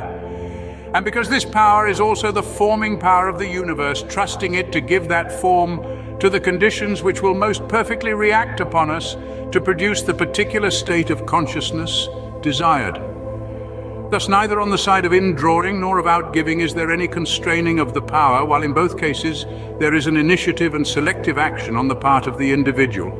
For the generating of power, he takes the initiative of invoking it by contemplation, and he makes selection of the sort of power to invoke, while on the giving out side he makes selection of the purpose for which the power is to be employed, and takes the initiative by his thought of directing the power to that purpose. He thus fulfills the fundamental requirements of the creative process by exercising spirit's inherent faculties of initiative and selection by means of its inherent method, namely by self-contemplation. The whole action is identical in kind with that which produces the cosmos, and it is now repeated in miniature for the particular world of the individual. Only we must remember that this miniature reproduction of the creative process is based upon the great fundamental principles inherent in the universal mind, and cannot be dissociated from them without involving a conception of the individual which will ultimately be found self-destructive because it cuts away the foundation on which his individuality rests. It will therefore be seen that any individuality based upon the fundamental standard of personality thus involved in the universal mind has reached the basic principle of union with the originating spirit itself. And we are therefore correct in saying that union is attained through or by means of this standard personality. This is a great truth which in all ages has been set forth under a variety of symbolic statements, often misunderstood and still continuing to be so, though owing to the inherent vitality of the idea itself, even a partial apprehension of it produces a corresponding measure of good results. This falling short has been occasioned by the failure to recognize an eternal principle at the back of the particular statements. In a word, the failure to see what they were talking about. All principles are eternal in themselves, and this is what distinguishes them from their particular manifestations as laws determined by temporary and local conditions. If then we would reach the root of the matter, we must penetrate through all verbal statements to an eternal principle which is as active now as ever in the past, and which is as available to ourselves as to any who have gone before us. Therefore it is that when we discern an eternal and universal principle of human personality as necessarily involved in the essential being of the originating universal spirit, Filius in Gremio Patris, we have discovered the true normal standard of personality. Then, because this standard is nothing else than the principle of personality expanded to infinitude, there is no limit to the expansion which we ourselves may attain by the operation in us of this principle.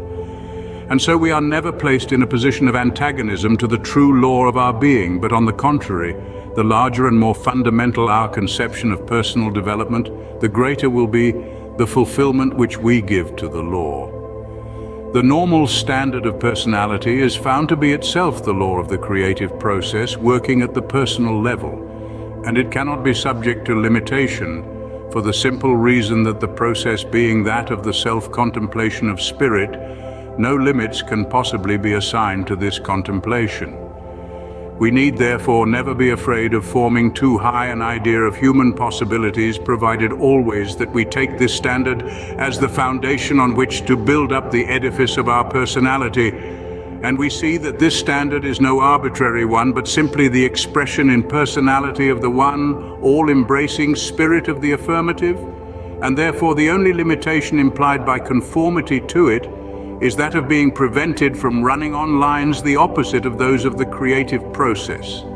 That is to say, from calling into action causes of disintegration and destruction.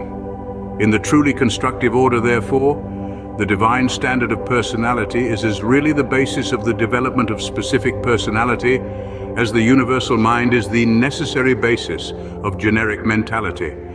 And just as without this generic ultimate of mind, we should none of us see the same world at the same time, and in fact have no consciousness of existence.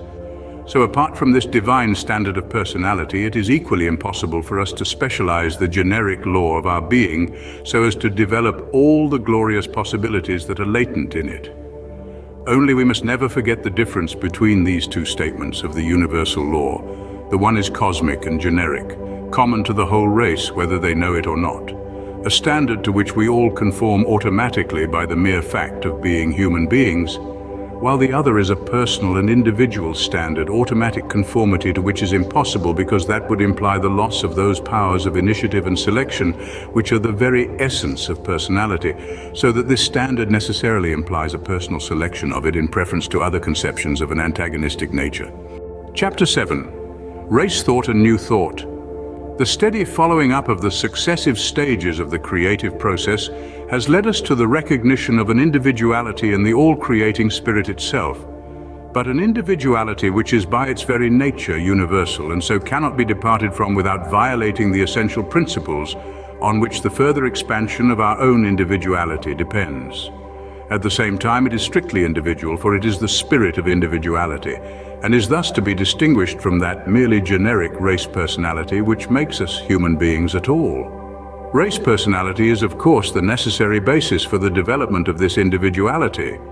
But if we do not see that it is only the preliminary to further evolution, any other conception of our personality as members of the race will prevent our advance toward our proper position in the creative order, which is that of introducing the personal factor by the exercise of our individual power of initiative and selection. It is on this account that race thought, simply as such, is opposed to the attempt of the individual to pass into a higher order of life. It limits him by strong currents of negative suggestion based on the fallacy that the perpetuation of the race requires the death of the individual. 5. And it is only when the individual sees that this is not true and that his race nature constitutes the ground out of which his new individuality is to be formed, that he becomes able to oppose the negative power of race thought. He does this by destroying it with its own weapon, that is, by finding in the race nature itself the very material to be used by the spirit for building up the new man. This is a discovery on the spiritual plane equivalent to the discovery on the physical plane, that we can make iron float by the same law by which it sinks. It is the discovery that what we call the mortal part of us is capable of being brought under a higher application of the universal law of life, which will transmute it into an immortal principle. When we see what we call the mortal part of us in this light, we can employ the very principle on which the negative race thought is founded as a weapon for the destruction of that thought in our own minds. The basis of the negative race thought is the idea that physical death is an essential part of the normal standard of personality, and that the body is composed of so much neutral material with which death can do what it likes. But it is precisely this neutrality of matter that makes it just as amenable to the law of life as to the law of death. It is simply neutral and not an originating power on either side. So then, when we realize that our normal standard of personality is not subject to death, but is the eternal essence and being of life itself, then we see that this neutrality of matter, its inability to make selection or take initiative on its own account, is just what makes it the plastic medium for the expression of spirit in ourselves. In this way, the generic or race mind in the individual becomes the instrument through which the specializing power of the spirit works toward the building up of a personality based upon the truly normal standard of individuality, which we have found to be inherent in the all-originating spirit itself. And since the whole question is that of the introduction of the factor of personal individuality into the creative order of causation, this cannot be done by depriving the individual of what makes him a person instead of a thing, namely, the power of conscious initiative and selection. For this reason, the transition from the fourth kingdom into the fifth cannot be forced upon the race either by a divine fiat or by the generic action of cosmic law, for it is a specializing of the cosmic law which can only be effected by personal initiative and selection, just as iron can only be made to float under certain specialized conditions. And consequently, the passage from the fourth into the fifth kingdom is a strictly individual process which can only be brought about by a personal perception of what the normal standard of the new individuality really is. This can only be done by the active laying aside of the old race standard and the conscious adoption of the new one. The student will do well to consider this carefully, for it explains why the race cannot receive the further evolution simply as a race. And also it shows that our further evolution is not into a state of less activity but of greater, not into being less alive but more alive, not into being less ourselves but more ourselves, thus being just the opposite of those systems which present the goal of existence as reabsorption into the undifferentiated divine essence. On the contrary, our further evolution is into greater degrees of conscious activity than we have ever yet known, because it implies our development of greater powers as the consequence of our clearer perception of our true relation to the all-originating spirit. It is the recognition that we may and should measure ourselves by this new standard instead of by the old race standard that constitutes the real new thought. The new thought, which gives new life to the individual, will never be realized so long as we think that it is merely the name of a particular sect, or that it is to be found in the mechanical observance of a set of rules laid down for us by some particular teacher. It is a new fact in the experience of the individual, the reason for which is indeed made clear to him through intellectual perception of the real nature of the creative process, but which can become an actual experience only by habitual personal intercourse with that divine spirit, which is the life, love, and beauty that are at the back of the creative process, and find expression through it. From this intercourse, new thoughts will continually flow in, all of them bearing that vivifying element which is inherent in their source. And the individual will then proceed to work out these new ideas with the knowledge that they have their origin in the selection and initiative power of the all-creating spirit itself. And in this way, by combined meditation and action, he will find himself advancing into increasing light, liberty, and usefulness. The advance may be almost imperceptible from one day to another, but it will be perceptible at longer intervals. And the one who is thus moving forward with the Spirit of God will, on looking back at any time, always find that he is getting more livingness out of life than he was a year previously. And this without strenuous effort, for he is not having to manufacture the power from his own resources, but only to receive it. And as for using it, that is only the exercise of the power itself. So following on these lines, you will find that rest and power are identical. And so you get the real new thought which grows in newness every day. Chapter 8, the denouement of the creative process. Then comes the question, what should logically be the denouement of the progression we have been considering? Let us briefly recapitulate the steps of the series. Universal spirit by self-contemplation evolves universal substance. From this it produces cosmic creation as the expression of itself as functioning in space and time. Then from this initial movement it proceeds to more highly specialized modes of self-contemplation in a continually ascending scale, for the simple reason that self-contemplation admits of no limits, and therefore each stage of self-recognition cannot be other than the starting point for a still more advanced mode of self-contemplation, and so on ad infinitum. Thus, there is a continuous progress toward more and more highly specialized forms of life, implying greater liberty and wider scope for enjoyment, as the capacity of the individual life corresponds to a higher degree of the contemplation of spirit. And in this way, evolution proceeds till it reaches a level where it becomes impossible to go any further, except by the exercise of conscious selection and initiative on the part of the individual, while at the same time conforming to the universal principles of which evolution is the expression. Now ask yourself in what way individual selection and initiative would be likely to act as expressing the originating spirit itself? Given the knowledge on the part of the individual that he is able by his power of initiative and selection to draw directly upon the all-originating spirit of life, what motive could he have for not doing so? Therefore, granted such a perfect recognition, we should find the individual holding precisely the same place in regard to his own individual world that the all-originating spirit does to the cosmos, subject only to the same law of love, beauty, and see, which we found to be necessarily inherent in the creative spirit, a similarity which would entirely prevent the individual from exercising his otherwise limitless powers in any sort of antagonism to the spirit of the great whole. At the same time, the individual would be quite aware that he was not the universal spirit in propria persona, but that he was affording expression to it through his individuality. Now, expression is impossible except through form, and therefore form of some sort is a necessity of individuality.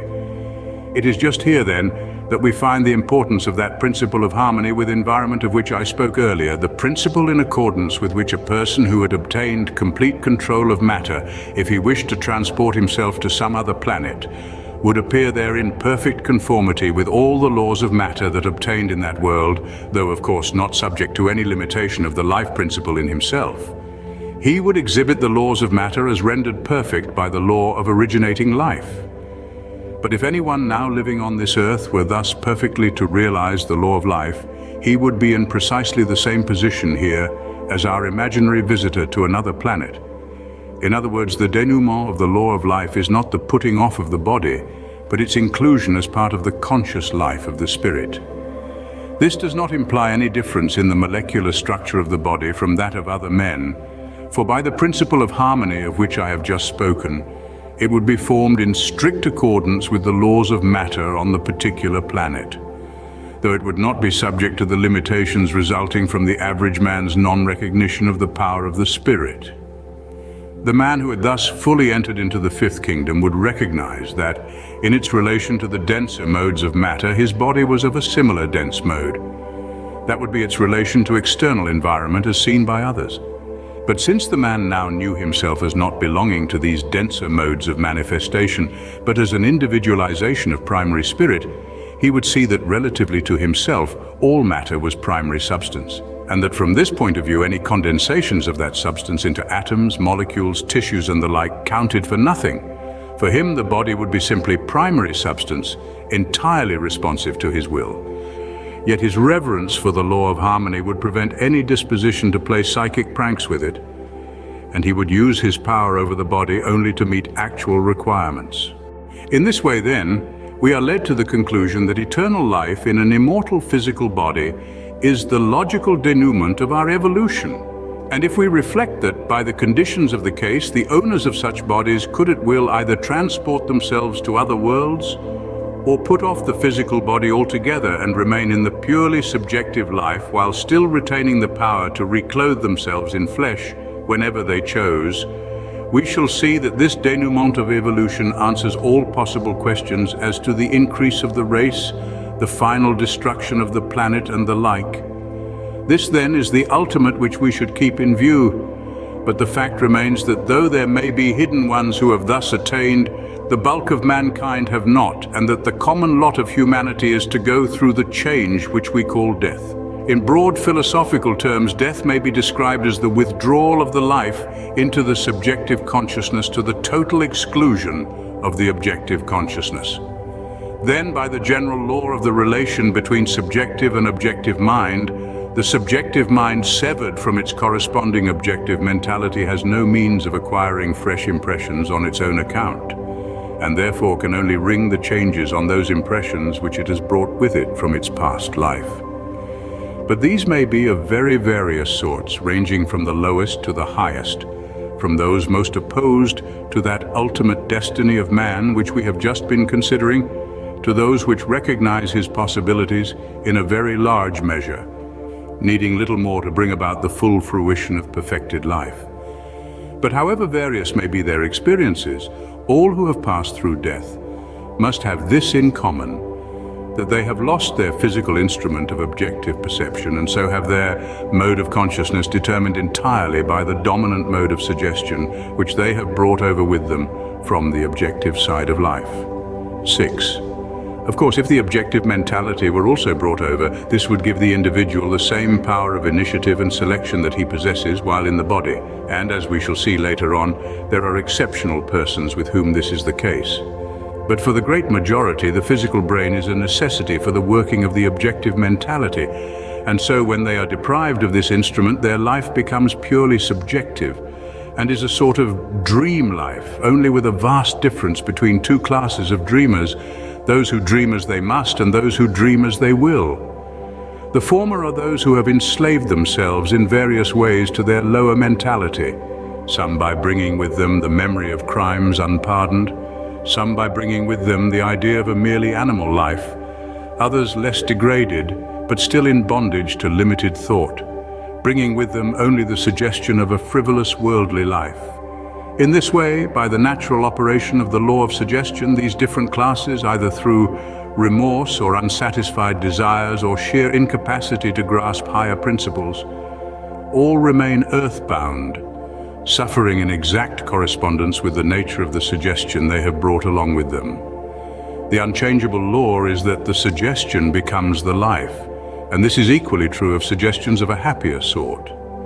Those who have brought over with them the great truth that conditions are the creations of thought, and who have accustomed themselves while in objective life to dwell on good and beautiful ideas, are still able, by reason of being imbued with this suggestion, to mold the conditions of their consciousness in the subjective world in accordance with the sort of ideas which have become a second nature to them. Within the limits of these ideas, the dominant suggestion to these entities is that of a law which confers liberty. So by using this law of the constructive power of thought, they can determine the conditions of their own consciousness. And thus, instead of being compelled to suffer the nightmare dreams of the other class, they can mold their dream according to their will. We cannot conceive of such a life as theirs in the unseen as otherwise than happy. Nevertheless, its range is limited by the range of the conceptions they have brought with them. These may be exceedingly beautiful and thoroughly true and logical as far as they go. But they do not go the whole way, otherwise these spirits would not be in the category which we are considering, but would belong to that still higher class, who fully realize the ultimate possibilities which the law of the expression of spirit provides. The otherwise happy subjective life of these more enlightened souls has this radical defect that they have failed to bring over with them that power of original selection and initiative without which further progress is impossible. I wish the student to grasp this point very clearly, for it is of the utmost importance. Of course, the basis of our further evolution is conformity to the harmonious nature of the originating spirit. But upon this foundation, we each have to build up the superstructure of our own individuality, and every step of advance depends on our personal development of power to take that step. This is what is meant by taking an initiative. It is making a new departure, not merely recombining the old things into fresh groupings still subject to the old laws, but introducing an entirely new element which will bring its own new law along with it. Now, if this is the true meaning of initiative, then that is just the power which these otherwise happy souls do not possess. For by the very conditions of the case, they are living only in their subjective consciousness, and consequently are living by the law of subjective mind. And one of the chief characteristics of subjective mind is its incapacity to reason inductively, and therefore its inability to make the selection and take the initiative necessary to inaugurate a new departure. The well-established facts of mental law show conclusively that subjective mind argues only deductively. It argues quite correctly from any given premises, but it cannot take the initiative in selecting the premises. That is the province of inductive reasoning, which is essentially the function of the objective mind. But by the law of autosuggestion, this discarnate individual has brought over his premises with him, which premises are the sum total of his inductions made during objective life. The conception of things which he held at the time he passed over, for this constituted his idea of truth. Now he cannot add to these inductions, for he has parted with his instrument for inductive reasoning, and therefore his deductive reasoning in the purely subjective state which he has now entered is necessarily limited to the consequences which may be deducted from the premises which he has brought along with him. In the case of the highly developed individualities we are now considering, the premises thus brought over are of a very far-reaching and beautiful character, and consequently the range of their subjective life is correspondingly wide and beautiful. But, nevertheless, it is subject to the radical defect that it is debarred from further progress, for the simple reason that the individual has not brought over with him the mental faculty which can impress his subjective entity with the requisite forward movement for making a new departure into a new order. And moreover, the higher the subjective development with which the individual passed over, the more likely he will be to realize this defect. If during earth life he had gained sufficient knowledge of these things, he will carry with him the knowledge that his discarnate existence is purely subjective, and therefore he will realize that however he may be able to order the pictures of his dream, yet it is still but a dream, and in common with all other dreams lacks the basis of solidity from which to take really creative action. He knows also that the condition of other discarnate individualities is similar to his own, and that consequently each one must necessarily live in a world apart, a world of his own creation, because none of them possess the objective mentality by which to direct their subjective currents so as to make them penetrate into the sphere of another subjective entity, which is the modus operandi of telepathy. Thus he is conscious of his own inability to hold intercourse with other personalities, for though he may for his own pleasure create the semblance of them in his dream life, yet he knows that these are creations of his own mind, and that while he appears to be conversing with a friend amid the most lovely surroundings, the friend himself may be having experiences of a very different description. I am, of course, speaking now of persons who have passed over in a very high state of development and with a very considerable, though still imperfect, knowledge of the law of their own being. Probably the majority take their dream life for an external reality, and in any case, all who have passed over without carrying their objective mentality along with them must be shut up in their individual subjective spheres and cease to function as centers of creative power, so long as they do not emerge from that state. But the highly advanced individuals of whom I am now speaking have passed over with a true knowledge of the law of the relation between subjective and objective mind, and have therefore brought with them a subjective knowledge of this truth, and therefore, however otherwise in a certain sense happy, they must still be conscious of a fundamental limitation which prevents their further advance. And this consciousness can produce only one result: an ever-growing longing for the removal of this limitation. And this represents the intense desire of the spirit, as individualized in these souls, to attain to the conditions under which it can freely exercise its creative power. Subconsciously, this is the desire of all souls, for it is that continual pressing forward of the Spirit for manifestation out of which the whole creative process arises. And so it is that the great cry perpetually ascends to God from all as yet undelivered souls, whether in or out of the body, for the deliverance which they knowingly or unknowingly desire. All this comes out of the well-ascertained facts of the law of relation between subjective and objective mind. Then comes the question, is there no way of getting out of this law? The answer is that we can never get away from universal principles, but we can specialize them. We may take it as an axiom that any law which appears to limit us contains in itself the principle by which that limitation can be overcome, just as in the case of the flotation of iron. In this axiom, then, we shall find the clue which will bring us out of the labyrinth. The same law which places various degrees of limitation upon the souls that have passed into the invisible can be so applied as to set them free. We have seen that everything turns on the obligation of our subjective part to act within the limits of the suggestion which has been most deeply impressed upon it. Then why not impress upon it the suggestion that in passing over to the other side, it has brought its objective mentality along with it? If such a suggestion were effectively impressed upon our subjective mind, then by the fundamental law of our nature, our subjective mind would act in strict accordance with this suggestion, with the result that the objective mind would no longer be separated from it, and that we should carry with us into the unseen our whole mentality, both subjective and objective, and so be able to exercise our inductive powers of selection and initiative as well there as here. Why not? The answer is that we cannot accept any suggestion unless we believe it to be true. And to believe it to be true, we must feel that we have a solid foundation for our belief. If then, we can find a sufficient foundation for adequately impressing this suggestion upon ourselves, then the principles of mental law assure us that we shall carry our objective faculty of initiative and selection into the unseen. Therefore, our quest is to find this foundation. Then, since we cannot accept as true what we believe to be contrary to the ultimate law of the universe, if we are to find such a foundation at all, it must be within that law. And it is for this reason that I have laid so much stress upon the normal standard of human individuality.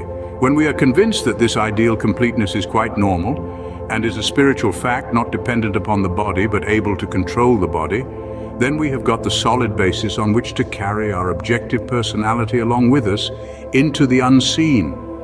And the well-established laws of our mental constitution justify the belief that we can do so.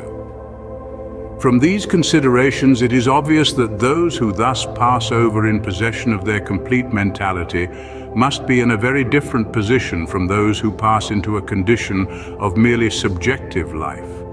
For they have brought their powers of selection and initiative with them, and can therefore employ their experiences in the unseen as a starting point for still further development. So then the question arises, what lines will this further development be likely to follow? We are now considering the case of persons who have reached a very high degree of development, who have succeeded in so completely uniting the subjective and objective portions of their spiritual being into a perfect whole that they can never again be severed, and who are therefore able to function with their whole consciousness on the spiritual plane. Such persons will doubtless be well aware that they have attained this degree of development by the law of the creative process, working in terms of their own individuality, and so they would naturally always refer to the original cosmic creation as the demonstration of the principle which they have to specialize for their own further evolution. Then they would find that the principle involved is that of the manifestation of spirit in form, and they would further see that this manifestation is not an illusion, but a reality, for the simple reason that both mind and matter are equally projections from the great originating spirit. Both alike are thoughts of the divine mind, and it is impossible to conceive any greater reality than the divine thought, or to get at any more substantial source of reality than that. Even if we were to picture the divine mind as laughing at its productions as being mere illusions relatively to itself, which I certainly do not, still the relation between the individual mind and material existence would be a reality for the individual, on the simple mathematical ground that like signs multiplied together invariably produce a positive result, even though the signs themselves be negative. So that for us at every stage of our existence, substance must always be as much a reality as mind. Therefore, the manifestation of spirit in form is the eternal principle of the creative process, whether in the evolution of a world system or in that of an individual. But when we realize that by the nature of the creative process, substance must be an eternal verity, we must not suppose that this is true also of particular forms or of particular modes of matter. Substance is a necessity for the expression of spirit, but it does not follow that spirit is tied down to any particular mode of expression. If you fold a piece of paper into the form of a dart, it will fly through the air by the law of the form which you have given it. Again, if you take the same bit of paper and fold it into the shape of a boat, it will float on water by the law of the new form that you have given it. The thing formed will act in accordance with the form given it, and the same paper can be folded into different forms. But if there were no paper, you could put it into any shape at all. The dart and the boat are both real so long as you retain the paper in either of those shapes. But this does not alter the fact that you can change the shapes, though your power to do so depends on the existence of the paper. This is a rough analogy of the relation between ultimate substance and particular forms, and shows us that neither substance nor shape is an illusion. Both are essential to the manifestation of spirit. Only by the nature of the creative process, the spirit has power to determine what shape substance shall take at any particular time. Accordingly, we find the great law that as spirit is the alpha of the creative process, so solid material form is its omega. In other words, the creative series is incomplete until solid material form is reached. Anything short of this is a condition of incompleteness, and therefore the enlightened souls who have passed over in possession of both sides of their mentality will realize that their condition, however beatific, is still one of incompleteness, and that what is wanted for completion is expression through a material body. This then is the direction in which such souls would use their powers of initiative and selection as being the true line of evolution. In a word, they would realize that the principle of creative progression, when it reaches the level of fully developed mental man, necessarily implies the resurrection of the body, and that anything short of this would be retrogression and not progress. At the same time, persons who had passed over with this knowledge would never suppose that resurrection meant merely the resuscitation of the old body under the old conditions. For they would see that the same inherent law, which makes expression in concrete substance the ultimate of the creative series, also makes this ultimate form depend on the originating movement of the spirit which produces it, and therefore that although some concrete form is essential for complete manifestation and is a substantial reality so long as it is maintained, yet the maintaining of the particular form is entirely dependent on the action of the spirit of which the form is the external clothing. This resurrection body would therefore be no mere illusory spirit shape, yet it would not be subject to the limitations of matter as we now know it. It would be physical matter still, but entirely subject to the will of the indwelling spirit, which would not regard the denser atomic relations of the body, but only its absolute and essential nature as primary substance. I want the student to grasp the idea that the same thing may be very different when looked at, so to say, from opposite ends of the stick. What is solid molecular matter when viewed from the outside is plastic primary substance when viewed from the inside. The relations of this new body to any stimulus proceeding from outside would be those of the external laws of nature, but its relation to the spiritual ego working from within would be that of a plastic substance to be molded at will. The employment of such power would, however, at all times be based upon the reverent worship of the all-creating spirit, and it would therefore never be exercised otherwise than in accordance with the harmonious progress of the creative process. Proceeding on these lines, the spirit in the individual would stand in precisely the same relation to his body that the all-originating spirit does to the cosmos. This, then, is the sort of body which the instructed would contemplate as that in which he was to attain resurrection. He would regard it not as an illusion but as a great reality, while at the same time he would not need to trouble himself about its particular form, for he would know that it would be the perfect expression of his own conception of himself. He would know this because it is in accordance with the fundamental principle that external creation has its root in the self-contemplation of spirit. Those passing over with this knowledge would obviously be in a very different position from those who passed over with only a subjective consciousness.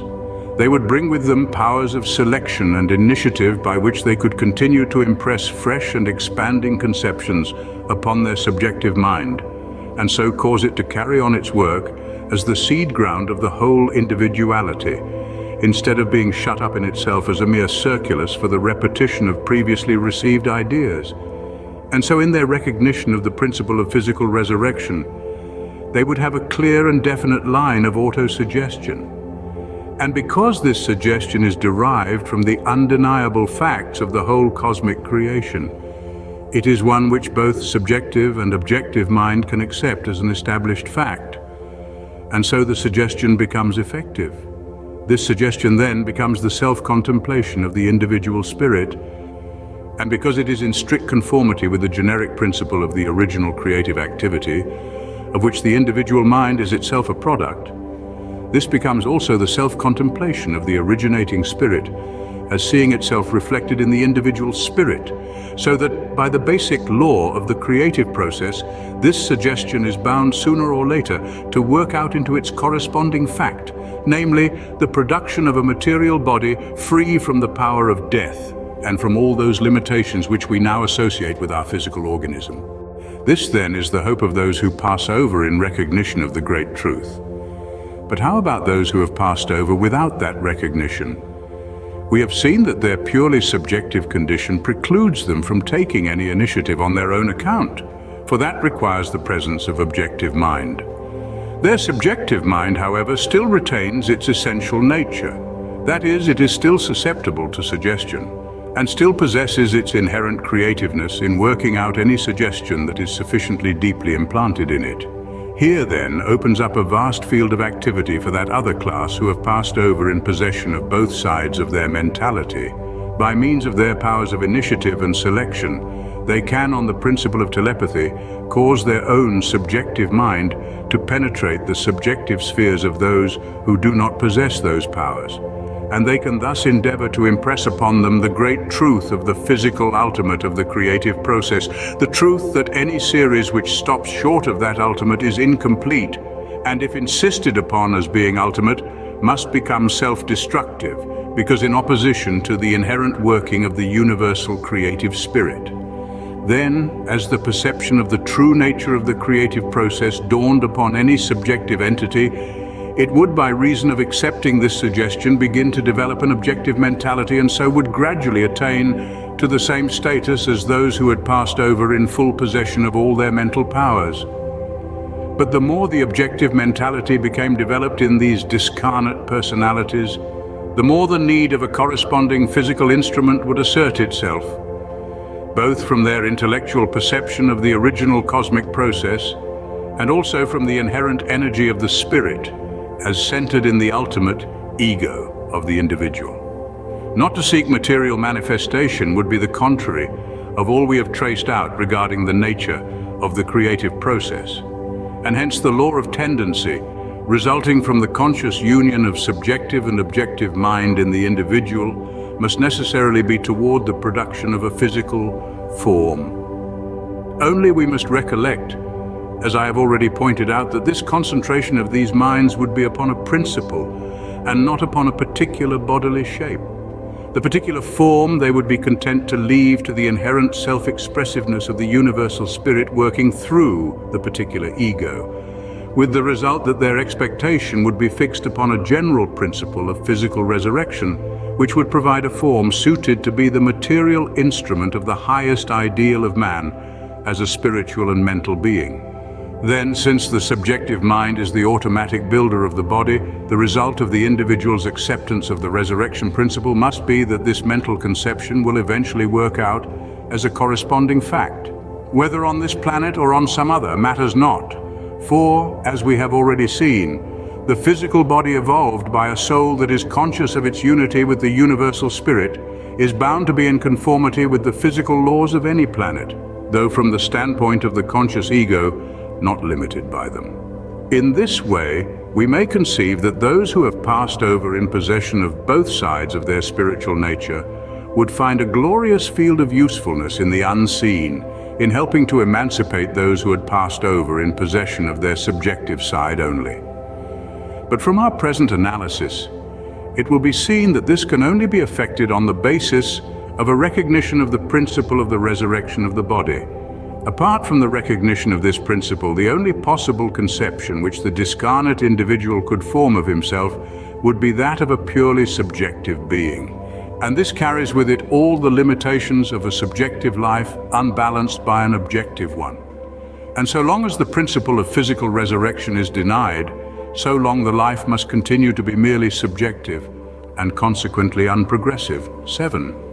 But it may be asked why those who have realized this great principle sufficiently to carry their objective mentality into the unseen state are liable to the change which we call death. The answer is that though they have realized the general principle, they have not yet divested themselves of certain conceptions by which they limit it. And consequently, by the law of subjective mind, they carry those limitations into the working of the resurrection principle itself. They are limited by the race belief that physical death is under all conditions a necessary law of nature, or by the theological belief that death is the will of God. So then the question is whether these beliefs are well-founded. Of course, appeal is made to universal experience, but it does not follow that the universal experience of the past is bound to be the universal experience of the future. The universal experience of the past was that no man had ever flown across the English Channel, yet now it has been done. What we have to do, therefore, is not to bother about past experience, but to examine the inherent nature of the law of life and see whether it does not contain possibilities of further development. And the first step in this direction is to see whether what we have hitherto considered limitations of the law are really integral parts of the law itself. The very statement of this question shows the correct answer. For how can a force acting in one direction be an integral part of a force acting in the opposite direction? How can the force which pulls a thing down be an integral part of the force which builds it up? To suppose, therefore, that the limitations of the law are an integral portion of the law itself is a reductio ad absurdum. For these reasons, the argument from the past experience of the race counts for nothing. And when we examine the theological argument, we shall find that it is only the old argument from past experience in another dress. It is alleged that death is the will of God. How do we know that it is the will of God? Because the facts prove it so, is the ultimate answer of all religious systems with one exception. So here we are back again at the old race experience as the criterion of truth. Therefore, the theological argument is nothing but the materialistic argument disguised. It is in our more or less conscious acceptance of the materialistic argument, under any of its many disguises, that the limitation of life is to be found, not in the law of life itself. And if we are to bring into manifestation the infinite possibilities latent in that law, it can only be by looking steadily into the principle of the law and resolutely denying everything that opposes it.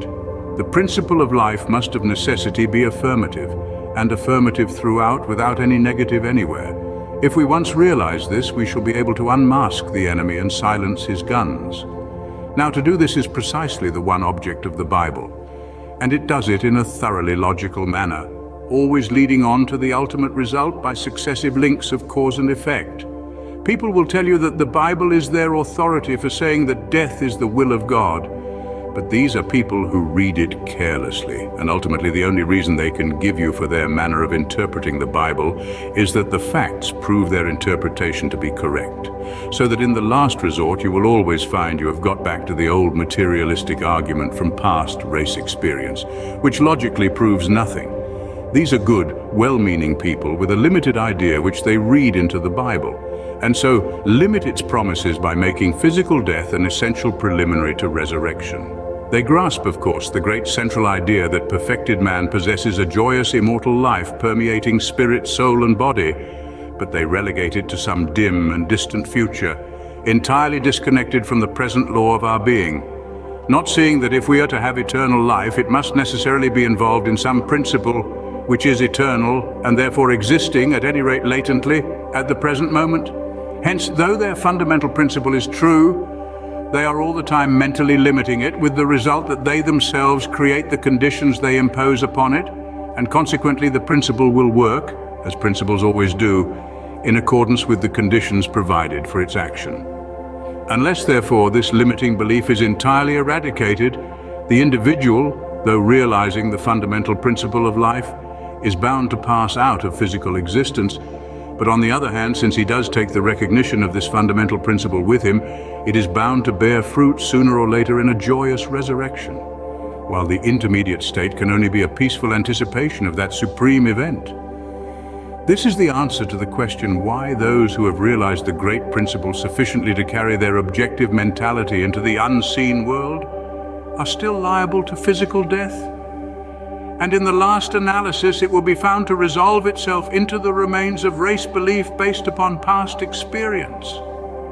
These are they who pass over in sure and certain hope of a glorious resurrection, sure and certain because founded upon the very being of God Himself, that inherent life of the all-creating divine spirit which is the perpetual interaction of the eternal love and beauty. They have grasped the life-giving truth, only they have postponed its operation because they have the fixed idea that its present fruition is an absolute impossibility. But if we ask the reason for this idea, it always comes back to the old materialistic argument from the experience of past conditions, while the whole nature of advance is in the opening up of new conditions. And in this advance, the Bible is the pioneer book. Its whole purport is to tell us most emphatically that death is not the will of God. In the story of Eden, God is represented as warning man of the poisonous nature of the forbidden fruit, which is incompatible with the idea of death as an essential feature of man's nature. Then, from the point where man has taken the poison, all the rest of the Bible is devoted to telling us how to get rid of it. Christ, it tells us, was manifested to bring life and immortality to light, to abolish death, to destroy the works of the devil. That is the death-dealing power, for he that hath the power of death is the devil. It is impossible to reconcile this life-giving conception of the Bible with the idea that death at any stage or in any degree is the desire of God. Let us therefore start with the recognition that this negative force, whether in its minor degrees as disease or in its culmination as death, is that which it is the will of God to abolish. This also is logical. For if God be the universal spirit of life finding manifestation in individual lives, how can the desire of this spirit be to act in opposition to its own manifestation? Therefore, Scripture and common sense alike assure us that the will of God toward us is life and not death. 8. We may therefore start on our quest for life with the happy certainty that God is on our side. But people will meet us with the objection that though God wills life to us, He does not will it just yet, but only in some dim, far-off future. How do we know this? Certainly not from the Bible. In the Bible, Jesus speaks of two classes of persons who believe on Him as the manifestation or individualization of the Spirit of life. He speaks of those who, having passed through death, still believe on Him and says that these shall live, a future event. And at the same time, He speaks of those who are living and believe on Him and says that they shall never die, thus contemplating the entire elimination of the contingency of death. John 8:25. Again, St. Paul expresses his wish not to be unclothed, but to be clothed upon, which he certainly would not have done had he considered the latter alternative a nonsensical fancy. And in another place, he expressly states that we shall not all die, but that some shall be transmuted into the resurrection body without passing through physical death. And if we turn to the Old Testament, we find two instances in which this is said to have actually occurred, those of Enoch and Elijah. And we may note in passing that the Bible draws our attention to certain facts about these two personages, which are important as striking at the root of the notion that austerities of some sort are necessary for the great attainment. Of Enoch, we are expressly told that he was the father of a large family, and of Elijah that he was a man of like nature with ourselves, thus showing us what is wanted is not a shutting of ourselves off from ordinary human life, but such a clear realization of the universal principle of which our personal life is the more or less conscious manifestation, that our commonest actions will be hallowed by the divine presence. And so the grand denouement will be only the natural result of our daily habit of walking with God. From the standpoint of the Bible, therefore, the attainment of physical regeneration without passing through death is not an impossibility, nor is it necessarily relegated to some far-off future. Whatever anyone else may say to the contrary, the Bible contemplates such a denouement of human evolution as a present possibility. Then if we argue from the philosophical standpoint, we arrive at precisely the same result. Past experience proves nothing, and we must therefore make a fresh start by going back to the original creative action of the spirit of life itself. Then if we take this as our starting point, remembering that at the stage of this original movement, there can be no intervention by a second power, because there is none, why should we mentally impose any restriction upon the action of the creative power? Certainly not by its own law of tendency, for that must always be toward fuller self-expression. And since this can only take place through the individual, the desire of the spirit must always be toward the increasing of the individual life, nor yet from anything in the created substance, for that would either be to suppose the spirit creating something in limitation of its own self-expression, or else to suppose that the limiting substance was created by some other power working against the spirit. And as this would mean a duality of powers, we should not have reached the originating power at all. And so we might put spirit and substance equally out of court as both being merely modes of secondary causation. But if we see that the universal substance must be created by emanation from the universal spirit, then we see that no limitation of spirit by substance is possible. We may therefore feel assured that no limitation proceeds either from the will of the spirit or from the nature of substance. Where then does limitation come from? Limiting conditions are created by the same power which creates everything else, namely the self-contemplation of spirit. This is why it is so important to realize that the individual mind forms a center from which the self-contemplating action of spirit is specialized in terms of the individual's own mode of thinking, and therefore so long as the individual contemplates negative conditions as being of the essence of his own personality, he is in effect employing the creative power of the self-contemplation of spirit invertedly, destructively instead of constructively. The law of the self-contemplation of spirit as the creative power is as true in the microcosm as in the macrocosm.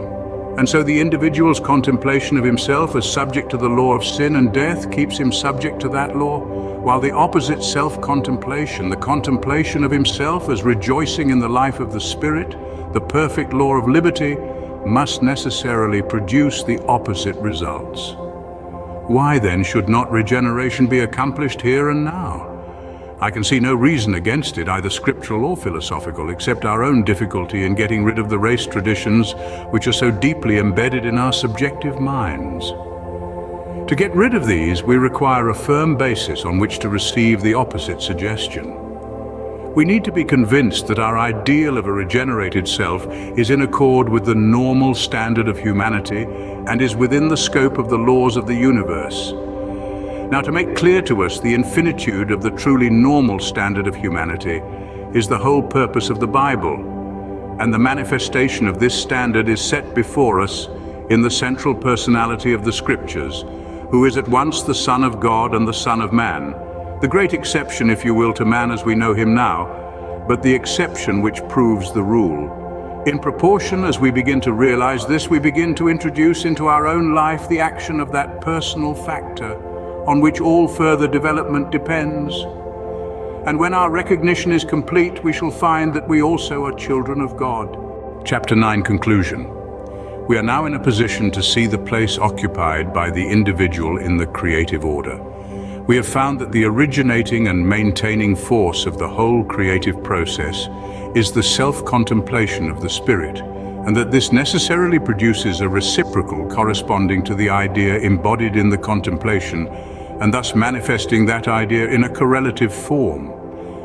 We've found that in this way the externalization of the idea progresses from the condensation of the primary nebula to the production of human beings as a race, and that at this point the simple generic reproduction of the idea terminates. This means that up to and including genus Homo, the individual, whether plant, animal or man, is what it is simply by reason of race conditions and not by exercise of deliberate choice. Then we have seen that the next step in advance must necessarily be by the individual becoming aware that he has power to mold the conditions of his own consciousness and environment by the creative power of his thought. Thus, not only enabling him to take a conscious part in his own further evolution, but precluding him from evolving any further except by the right exercise of this power. And we have found that the crux of the passage from the fourth to the fifth kingdom is to get people so to understand the nature of their creative power as not to use it destructively. Now, what we require to see is that the creative process has always only one way of working, and that is by reciprocity or reflection, or as we might say, by the law of action and reaction, the reaction being always equivalent and correspondent to the action which generated it. If this law of reciprocity be grasped, then we see how the progress of the creative process must at length result in producing a being who himself possesses the power of independent spiritual initiative and is thus able to carry on the creative work from the standpoint of his own individuality. Now, the great crux is first to get people to see that they possess this power at all, and then to get them to use it in the right direction. When our eyes begin to open to the truth that we do possess this power, the temptation is to ignore the fact that our power of initiative is itself a product of the similar power subsisting in the all-originating spirit. If this origin of our own creative faculty is left out of sight, we shall fail to recognize the livingness of the greater life within which we live. We shall never get nearer to it than what we may call its generic level, the stage at which the creative power is careful of the type or race, but is careless of the individual. And so at this level, we shall never pass into the fifth kingdom, which is the kingdom of individuality. We have missed the whole point of the transition to the more advanced mode of being, in which the individual consciously functions as a creative center. Because we have no conception of a universal power that works at any higher level than the generic, and consequently to reach a specific personal exercise of creative power, we should have to conceive of ourselves as transcending the universal law.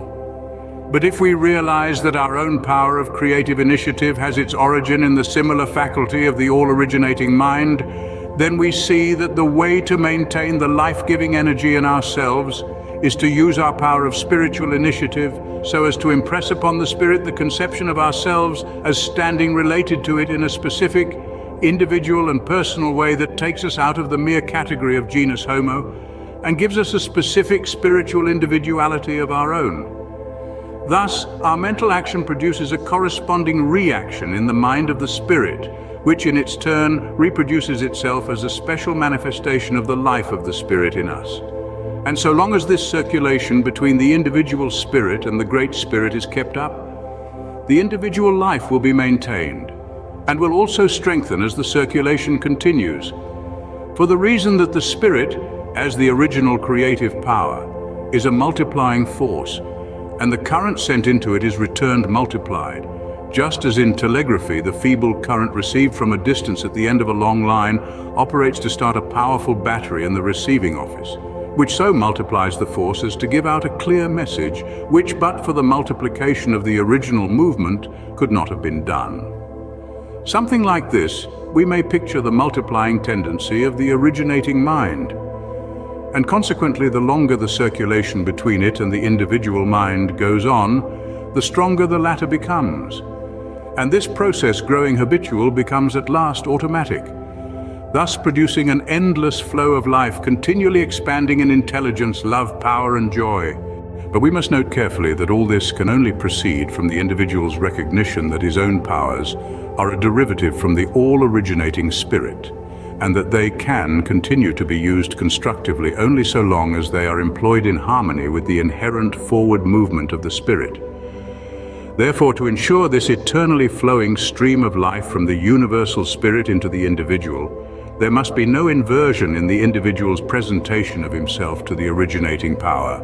For through the very same law by which we seek life, the life namely of reciprocal action and reaction, every inversion we bring with us in presenting ourselves to the Spirit is bound to be faithfully reproduced in a corresponding reaction, thus adulterating the stream of pure life and rendering it less life-giving in proportion to the extent to which we invert the action of the life principle, so that In extreme cases, the stream flowing through and from the individual may be rendered absolutely poisonous and deadly, and the more so, the greater his recognition of his own personal power to employ spiritual forces. The existence of these negative possibilities in the spiritual world should never be overlooked, and therefore the essential condition for receiving the perfect fullness of life is that we should present ourselves before the eternal Spirit free from every trace of inversion. To do this means to present ourselves in the likeness of the divine ideal, and in this self-presentation, the initiative, so far as the individual is consciously concerned, must necessarily be taken by himself. He is to project into the eternal mind the conception of himself as identical with its eternal ideal. And if he can do this, then by the law of the creative process, a return current will flow from the eternal mind, reproducing this image in the individual with a continually growing power. Then the question is, how are we to do this? The answer is that to take the initiative for inducing this flow of life individually, it is a sine qua non that the conditions enabling us to do so should first be presented to us universally. This is in accordance with the general principle that we can never create a force but can only specialize it. Only here the power we are wanting to specialize is the very power of specialization itself, and therefore, paradoxical as it may seem, what we require to have shown us is the universality of specialization. Now, this is what the Bible puts before us in its central figure.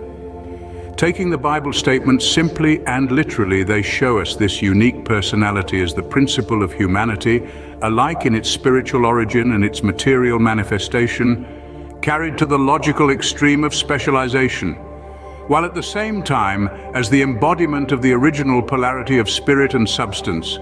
This personality, however unique, is absolutely universal, so that the Bible sets Jesus Christ before us as the answer to the philosophic problem of how to specialize the universal, while at the same time preserving its universality. If, then, we fix our thought upon this unique personality as the embodiment of universal principles, it follows that those principles must exist in ourselves also, and that his actual specialization of them is the earnest of our potential specialization of them.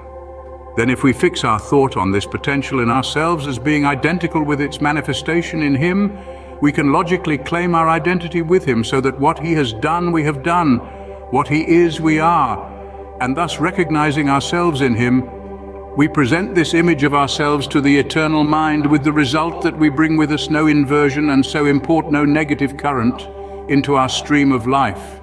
Thus it is that we reach the Father through the Son, and that he is able to keep us from falling and to present us faultless before the presence of the divine glory with exceeding joy. Jude 24. The gospel of the Word made flesh is not the meaningless cant of some petty sect, nor yet the cunning device of priestcraft, though it has been distorted in both these directions. But it can give a reason for itself, and is founded upon the deepest laws of the threefold constitution of man, embracing the whole man, body, soul, and spirit. It is not opposed to science, but is the culmination of all science, whether physical or mental. It is philosophical and logical throughout. If you start the creative process, where alone it can start, in the self-contemplation of the Spirit, the more carefully we examine into the claims of the gospel of Christ, the more we shall find all the current objections to it melt away and disclose their own superficialness. We shall find that Christ is indeed the mediator between God and man, not by the arbitrary fiat of a capricious deity, but by a logical law of sequence which solves the problem of making extremes meet, so that the Son of Man is also the Son of God. And when we see the reason why this is so, we thereby receive power to become ourselves sons of God, which is the denouement of the creative process in the individual. These closing lines are not the place to enter upon so great a subject, but I hope to follow it up in another volume and to show in detail the logic of the Bible teaching, what it saves us from and what it leads us to show, while giving due weight to the value of other systems, how it differs from them and transcends them. To glance perhaps for a moment at the indications of the future, and to touch upon some of the dangers of the present and the way to escape from them. Nor would I pass over in silence another and important aspect of the gospel contained in Christ's commission to his followers to heal the sick. This also follows logically from the law of the creative process if we trace carefully the sequence of connections from the indwelling ego to the outermost of its vehicles, while the effect of the recognition of these great truths upon the individuality that has for a time put off its robe of flesh opens out a subject of paramount interest. Thus it is that on every plane Christ is the fulfilling of the law, and that salvation is not a silly shibboleth, but the logical and vital process of our advance into the unfoldment of the next stage of the limitless capacities of our being. Of these things I hope to write in another volume, should it be permitted to me, and in the meanwhile I would commend the present abstract statement of principles to the reader's attention, in the hope that it may throw some light on the fundamental nature of these momentous questions. The great thing to bear in mind is that if a thing is true at all, there must be a reason why it is true, and when we come to see this reason, we know the truth at first hand for ourselves and not from someone else's report. Then it becomes really our own, and we begin to learn how to use it. This is the secret of the individual's progress in any art, science, or business, and the same method will serve equally well in our search after life itself. And as we thus follow up the great quest, we shall find that on every plane the way, the truth, and the life are one. A little philosophy inclineth a man's mind to atheism, but depth in philosophy bringeth men's minds about to religion. Bacon, S.A.T.T. Chapter 10, The Divine Offering. I take the present opportunity of a new edition to add a few pages on certain points which appear to me of vital importance, and the connection of which with the preceding chapters will, I hope, become evident as the reader proceeds. Assuming the existence in each individual of a creative power of thought which, in relation to himself, reflects the same power existing in the universal mind, our right employment of this power becomes a matter of extreme moment to ourselves. Its inverted use necessarily holds us fast in the bondage from which we are seeking to escape, and equally necessarily its right use brings us into liberty, and therefore if any divine revelation exists at all, its purpose must be to lead us away from the inverted use of our creative faculty and into such a higher specializing of it as will produce the desired result. Now the purpose of the Bible is to do this, and it seeks to effect this work by a dual operation. It places before us that divine ideal of which I have already spoken, and at the same time bases this ideal upon the recognition of a divine sacrifice. These two conceptions are so intimately interwoven in Scripture that they cannot be separated. But at the present day, there is a growing tendency to attempt to make this separation and to discard the conception of a divine sacrifice as unphilosophical, that is, as having no nexus of cause and effect. What I want, therefore, to point out in these additional pages is that there is such a nexus, and that so far from being without a sequence of cause and effect, it has its root in the innermost principles of our own being. It is not contrary to law, but proceeds from the very nature of the law itself. The current objection to the Bible teaching on this subject is that no such sacrifice could have been required by God, either because the originating energy can have no consciousness of personality and is only a blind force, or because if God is love, he could not demand such a sacrifice. On the former hypothesis, we are of course away from the Bible teaching altogether and have nothing to do with it. But as I have said elsewhere, the fact of our own consciousness of personality can only be accounted for by the existence, however hidden, of a corresponding quality in the originating spirit. Therefore, I will confine my remarks to the question how love, as the originating impulse of all creation, can demand such a sacrifice. And to my mind, the answer is that God does not demand it, it is man who demands it.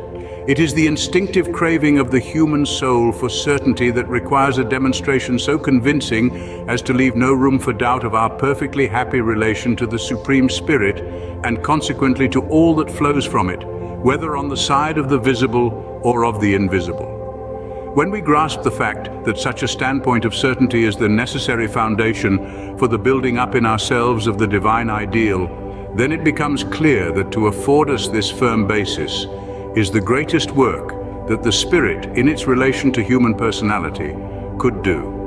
We are often told that the offering of sacrifices had its origin in primitive man's conception of his gods as beings which required to be propitiated so as to induce them to do good or abstain from doing harm. And very likely this was the case. The truth at the back of this conception is the feeling that there is a higher power upon which man is dependent. And the error is in supposing that this power is limited by an individuality which can be enriched by selling its good offices or which blackmails you by threats. In either case, it wants to get something out of you. And from this it follows that its own power of supplying its own wants must be limited. Otherwise, it would not require to be kept in good temper by gifts. In very undeveloped minds, such a conception results in the idea of numerous gods, each having, so to say, his own particular line of business. And the furthest advance this mode of thought is capable of is the reduction of these various deities to two antagonistic powers of good and of evil. But the result in either case is the same, so long as we start with the hypothesis that the good will do us more good and the evil do us less harm by reason of our sacrifices. For then it logically follows that the more valuable your sacrifices and the oftener they are presented, the better chance you have of good luck. Doubtless some such conception as this was held by the mass of the Hebrew people under the sacrificial system of the Levitical law, and perhaps this was one reason why they were so prone to fall into idolatry, for in this view their fundamental notion was practically identical in its nature with that of the heathen around them. Of course, this was not the fundamental idea embodied in the Levitical system itself. The root of that system was the symbolizing of a supreme ideal of reconciliation hereafter, to be manifested in action. Now, a symbol is not the thing symbolized. The purpose of a symbol is twofold: to put us upon inquiry as to the reality which it indicates, and to bring that reality to our minds by suggestion when we look at the symbol. But if it does not do this and we rest only in the symbol, nothing will come of it, and we are left just where we were. That the symbolic nature of the Levitical sacrifice was clearly perceived by the deeper thinkers among the Hebrews is attested by many passages in the Bible. Sacrifice and burnt offering thou wouldest not, Psalms 6 and Lee 16, and other similar utterances, and the distinction between these symbols and that which they symbolized is brought out in the epistle to the Hebrews by the argument that if those sacrifices had afforded a sufficient standpoint for the effectual realization of cleansing, then the worshipper would not need to have repeated them because he would have no more consciousness of sin. Hebrews 2. This brings us to the essential point of the whole matter. What we want is the certainty that there is no longer any separation between us and the divine spirit by reason of sin, either as overt acts of wrongdoing or as error of principle. And the whole purpose of the Bible is to lead us to this assurance. Now, such an assurance cannot be based on any sort of sacrifices that require repetition, for then we could never know whether we had given enough either in quality or quantity. It must be a once-for-all business, or it is no use at all. And so the Bible makes the once-for-allness of the offering the essential point of its teaching. He that has been bathed does not need to be bathed again. John 3:10. There is now no condemnation to them which are in Christ Jesus. Romans 8:I. Various intellectual difficulties, however, hinder many people from seeing the working of the law of cause and effect in this presentment. One is the question, how can moral guilt be transferred from one person to another? What is called the forensic argument, that is the court of law argument, that Christ undertook to suffer in our stead as our surety, is undoubtedly open to this objection. Suretyship must by its very nature be confined to civil obligations and cannot be extended to criminal liability. And so the forensic argument may be set aside as very much a legal fiction. But if we realize the Bible teaching that Christ is the Son of God, that is, the divine principle of humanity out of which we originated and subsisting in us all, however unconsciously to ourselves, then we see that sinners as well as saints are included in this principle. And consequently that the self-offering of Christ must actually include the self-offering of every human being in the acknowledgement, however unknown to his objective mentality, of his sin. If we can grasp this somewhat abstract point of view, it follows that in the person of Christ, every human being, past, present, and to come, was self-offered for the condemnation of his sin. A self-condemnation and a self-offering, and hence a cleansing. For the simple reason that if you can get a man to realize his past error, really see his mistake, he won't do it again. And it is the perpetuation of sin and error that has to be got rid of. To do this universally would be to regain paradise. Seen therefore in this light, there is no question of transference of moral guilt, and I take it this is St. Paul's meaning when he speaks of our being partakers in Christ's death. Then there is the objection, how can past sins be done away with? If we accept the philosophical conclusion that time has no substantive existence, then all that remains is states of consciousness. As I have said in the earlier part of this book, the self-contemplation of spirit is the cause of all our perception of existence and environment, and consequently, if the self-contemplation of the spirit from any center of individualization is that of entire harmony, and the absence of anything that would cause any consciousness of separation, then past sins cease to have any part in this self-recognition, and consequently cease to have any place in the world of existence. The foundation of the whole creative process is the calling into light out of darkness.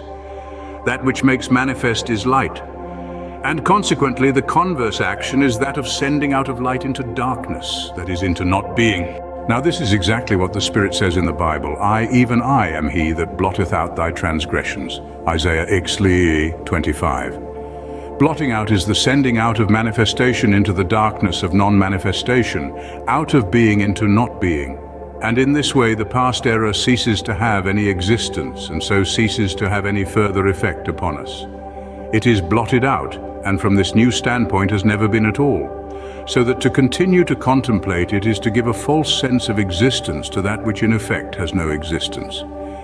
It is that affirmation of negation which is the root of all evil. It is the inversion of our God-given creative power of thought, calling into existence that which in the perfect life of the Spirit never had or could have any existence, and therefore it creates the sense of inharmony, opposition and separation.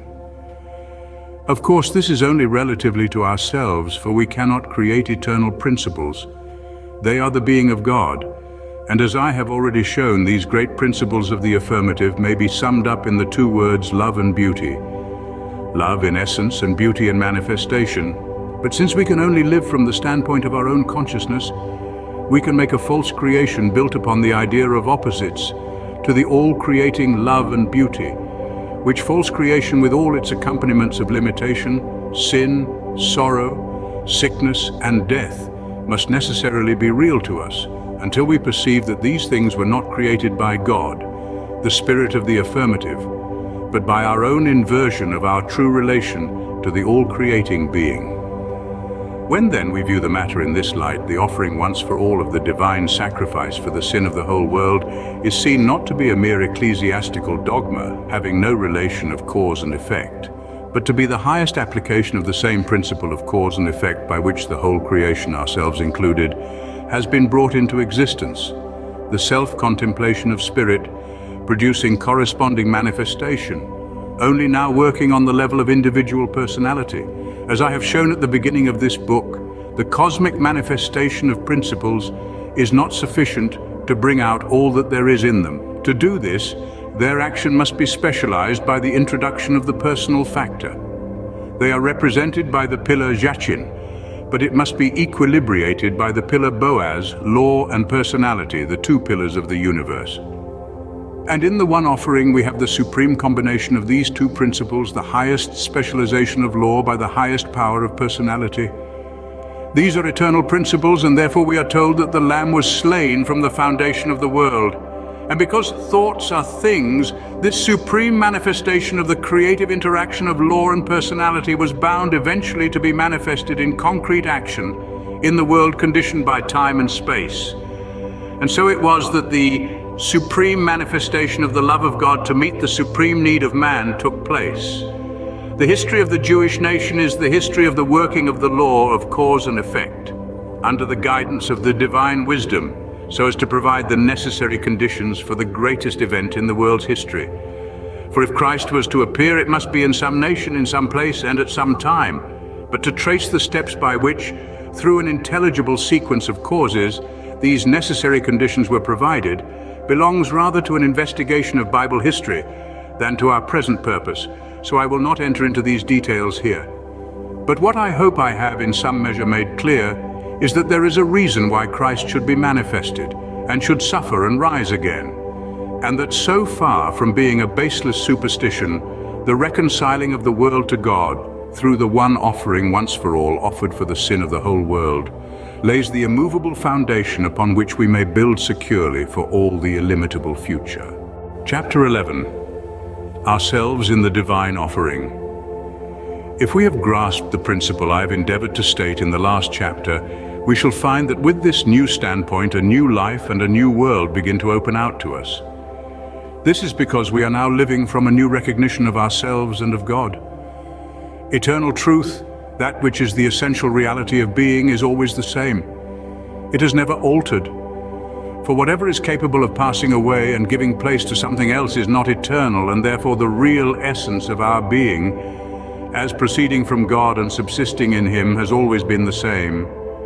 But this is the very fact which we have hitherto lost sight of, and since our perception of life is the measure of our individual consciousness of it, we have imposed upon ourselves a world of limitation, a world filled with the power of the negative, because we have viewed things from that standpoint. What takes place, therefore, when we realize the truth of our redemption is not a change in our essential relation to the parent spirit, the eternal Father, but an awakening to the perception of this eternal and absolutely perfect relation. We see that in reality, it has never been otherwise, for the simple reason that in the very nature of being, it could not be otherwise. And when we see this, we see also that what has hitherto been wrong has not been the working of the Father, but our conception of the existence of some other power, a power of negation, limitation, and destructiveness, the very opposite to all that the creative spirit, by the very fact of its creativeness, must be. That wonderful parable of the prodigal son shows us that he never ceased to be a son. It was not his father who sent him away from home, but his notion that he could do better on his own. And we all know what came of it. But when he returned to the Father, he found that from the Father's point of view, he had never been otherwise than a son, and that all the trouble he had gone through was not of the Father, but was the result of his own failure to realize what the Father and the home really were. 9. Now this is exactly the case with ourselves. When we wake up to the truth, we find that so far as the Father is concerned, we have always been in Him and in His home. For we are made in His image and likeness and are reflections of His own being. He says to us, "Son, thou art ever with me, and all that I have is thine." The self-contemplation of spirit is the creative power creating an environment corresponding to the mode of consciousness contemplated, and therefore in proportion as we contemplate ourselves as centers of individualization for the divine spirit, we find ourselves surrounded by a new environment, reflecting the harmonious conditions which pre-exist in the thought of the Spirit. This, then, is the sequence of cause and effect involved in the teaching of the Bible. Man is in essence a spiritual being, the reflection on the plane of individual personality of that which the all-originating Spirit is in itself, and is thus in that reciprocal relation to the Spirit which is love. This is the first statement of His creation in Genesis. God saw all that He had made, and behold, it was very good, man included. Then the fall is the failure of the lower mentality to realize that God is love.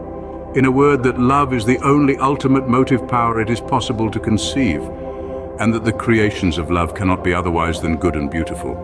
The lower mentality conceives an opposite quality of evil and thus produces a motive power the opposite of love, which is fear.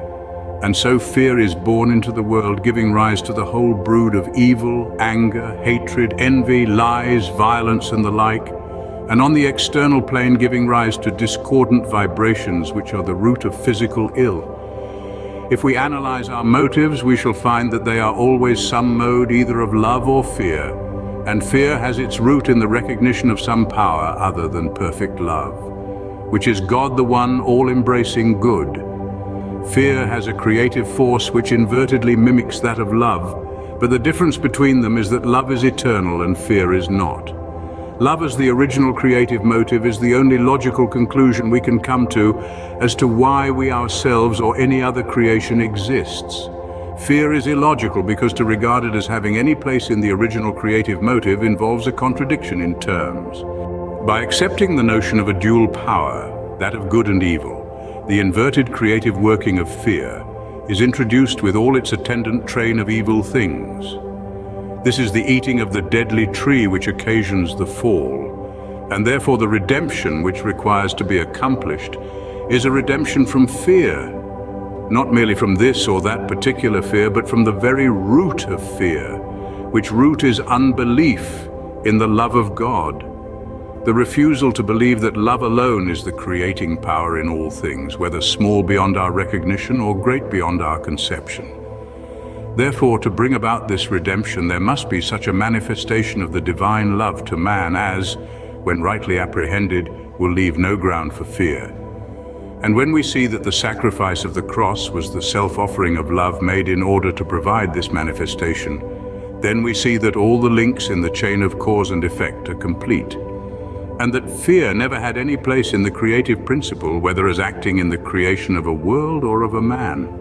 The root, therefore, of all the trouble of the world consists in the affirmation of negation, in using our creative power of thought invertedly, and thus giving substance to that which as principle has no existence. So long as this negative action of thought continues, so long will it produce its natural effect, whether in the individual or in the mass. The experience is perfectly real while it lasts. Its unreality consists in the fact that there was never any real need for it. And the more we grasp the truth of the all-embracingness of the one good, both as cause and as effect on all planes, the more the experience of its opposite will cease to have any place in our lives. This truly new thought puts us in an entirely new relation to the whole of our environment, opening out possibilities hitherto undreamt of. And this by an orderly sequence of law which is naturally involved in our new mental attitude. But before considering the prospect thus offered, it is well to be quite clear as to what this new mental attitude really is, for it is our adoption of this attitude that is the key to the whole position. Put briefly, it is ceasing to include the idea of limitations in our conception of the working of the all-creating Spirit. Here are some specimens of the way in which we limit the creative working of the Spirit. We say, I am too old now to start this or that new sort of work. This is to deny the power of the Spirit to vivify our physical or mental faculties, which is illogical if we consider that it is the same Spirit that brought us into any existence at all. It is like saying that when a lamp is beginning to burn low, the same person who first filled it with oil cannot replenish it and make it burn brightly again. Or we say, I cannot do so and so because I have not the means. When you were 14, did you know where all the means were coming from which were going to support you till now, when you are perhaps 40 or 50? So you should argue that the same power that has worked in the past can continue to work in the future. If you say the means came in the past quite naturally through ordinary channels, that is no objection. On the contrary, the more reason for saying that suitable channels will open in the future. Do you expect God to put cash into your desk by a conjuring trick? Means come through recognizable channels, that is to say, we recognize the channels by the fact of the stream flowing through them. And one of our most common mistakes is in thinking that we ourselves have to fix the particular channel beforehand. We say in effect that the Spirit cannot open other channels, and so we stop them up. Or we say our past experience speaks to the contrary, thus assuming that our past experiences have included all possibilities and have exhausted the laws of the universe, an assumption which is negatived by every fresh discovery, even in physical science. And so we go on limiting the power of the Spirit in 100 different ways. But careful consideration will show that though the modes in which we limit it are as numerous as the circumstances with which we have to deal, the thing with which we limit it is always the same. It is by the introduction of our own personality. This may appear at first a direct contradiction of all that I have said about the necessity for the personal factor, but it is not. Here is a paradox.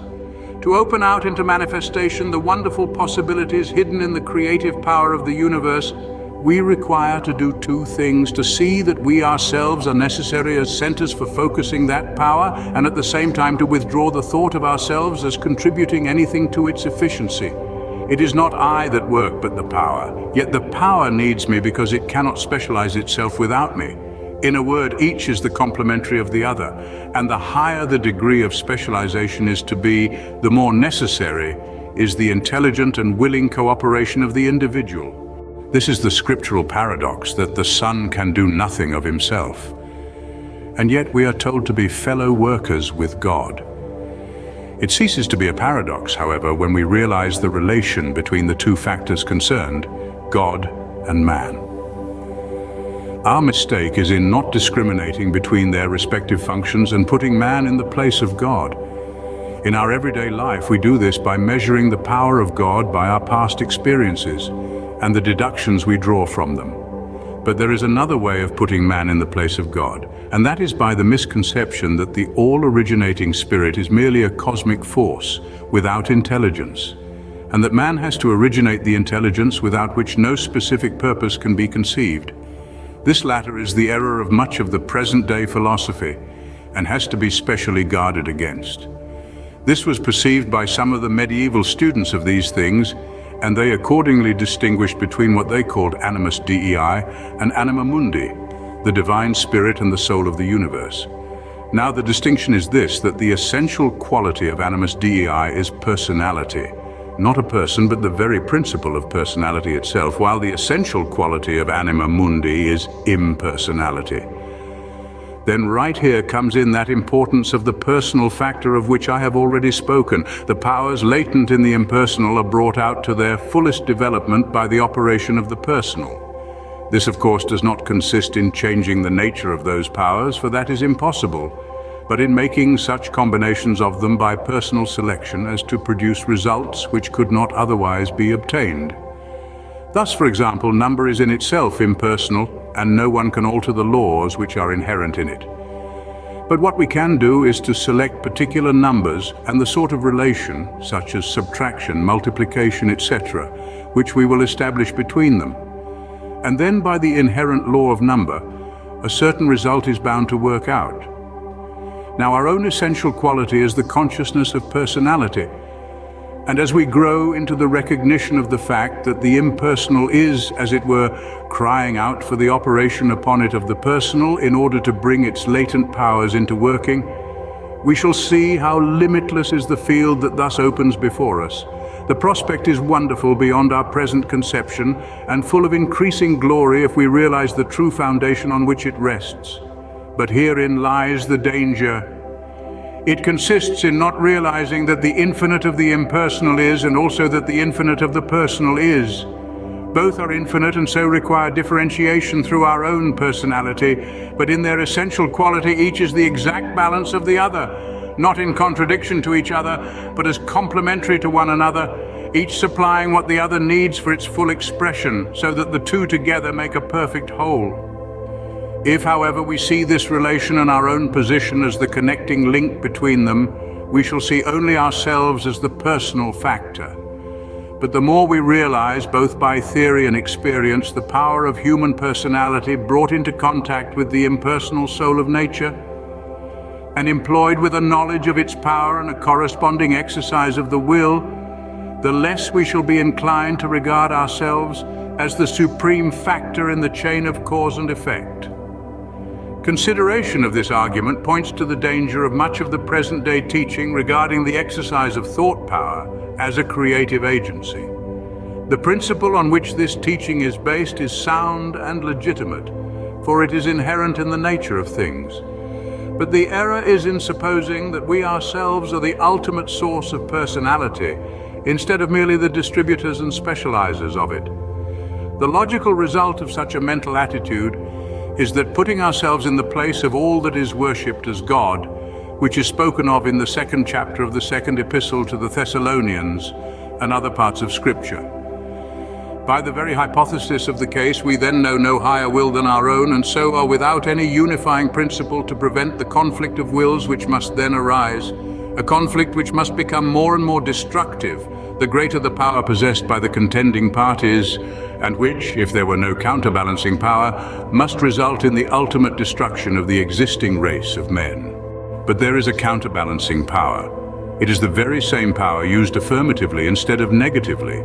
It is the power of the personal with the impersonal, when used under the guidance of that unifying principle, which the recognition of the oneness of the personal quality in the divine spirit supplies.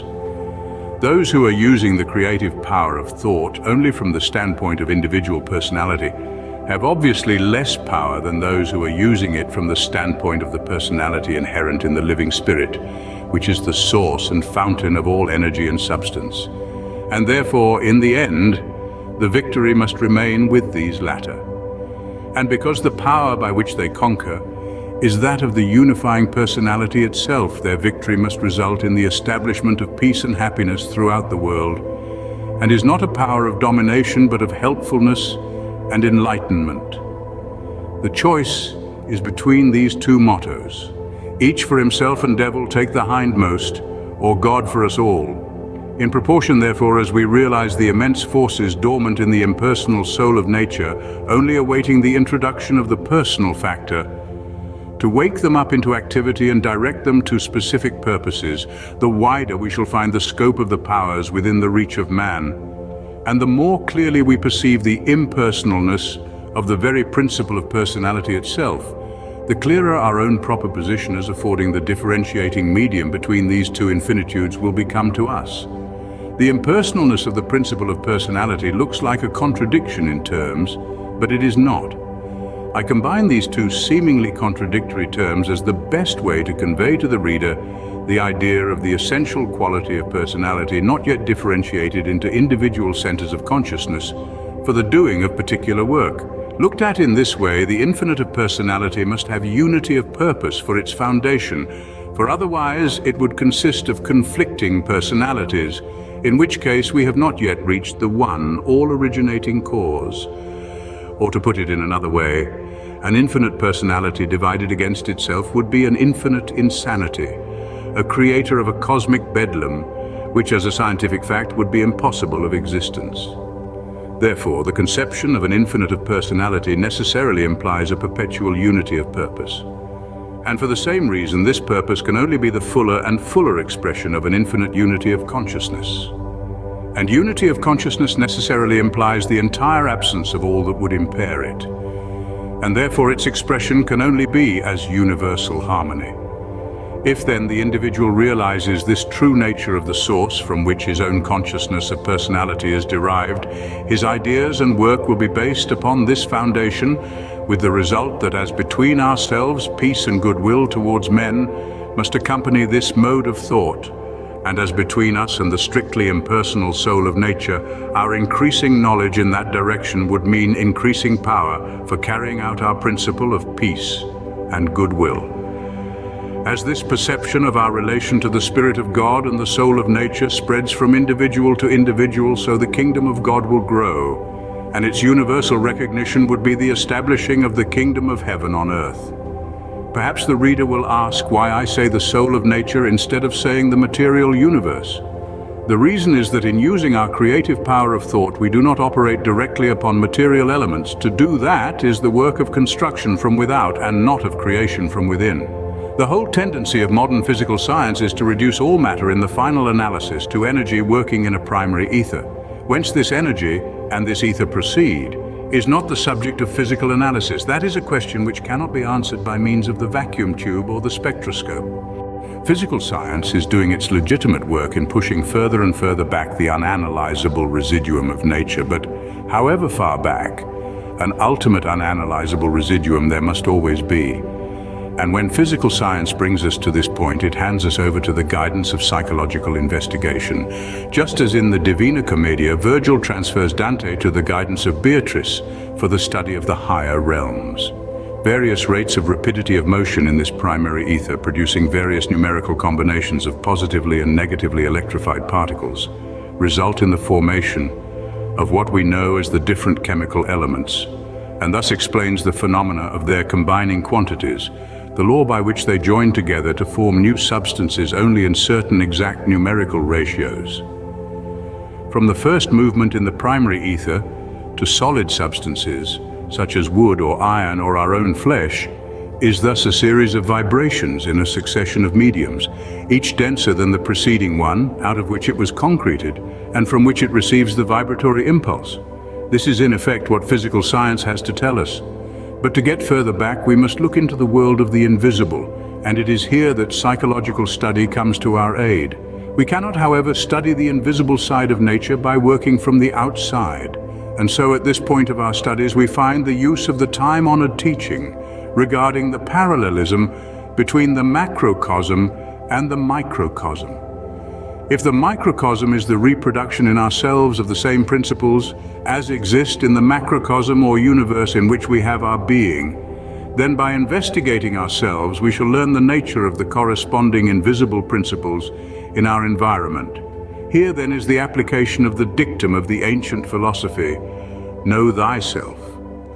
It means that the only place where we can study the principles of the invisible side of nature is in ourselves, and when we know them there, we can transfer them to the larger world around us. In the concluding chapters of my Edinburgh lectures on mental science, I have outlined the way in which the soul or mind operates upon the physical instrument of its expression, and it resolves itself into this, that the mental action inaugurates a series of vibrations in the etheric body, which in their turn induce corresponding grosser vibrations in the molecular substance until finally mechanical action is produced on the outside. Now, transferring this idea to nature as a whole, we shall see that if our mental action is to affect it in any way, it can only be by the response of something at the back of material substance, analogous to mind in ourselves. And that there is such a something interior to the merely material side of nature is proved by what we may call the law of tendency, not only in animals and plants, but even in inorganic substances, as shown for instance in Professor Bose's work on the response of metals. The universal presence of this law of tendency therefore indicates the working of some non-material and, so to say, semi-intelligent power in the material world, a power which works perfectly accurately on its own lines so far as it goes, that is to say, in a generic manner, but which does not possess that personal power of individual selection which is necessary to bring out the infinite possibilities hidden in it. This is what is meant by the soul of nature, and it is for this reason I employ that term instead of saying the material universe. Which term to employ all depends on the mode of action we are contemplating. If it is construction from without, then we are dealing with the purely material universe. If we are seeking to bring about results by the exercise of our mental power from within, then we are dealing with the soul of nature. It is that control of the lower degree of intelligence by the higher of which I have spoken in my Edinburgh lectures.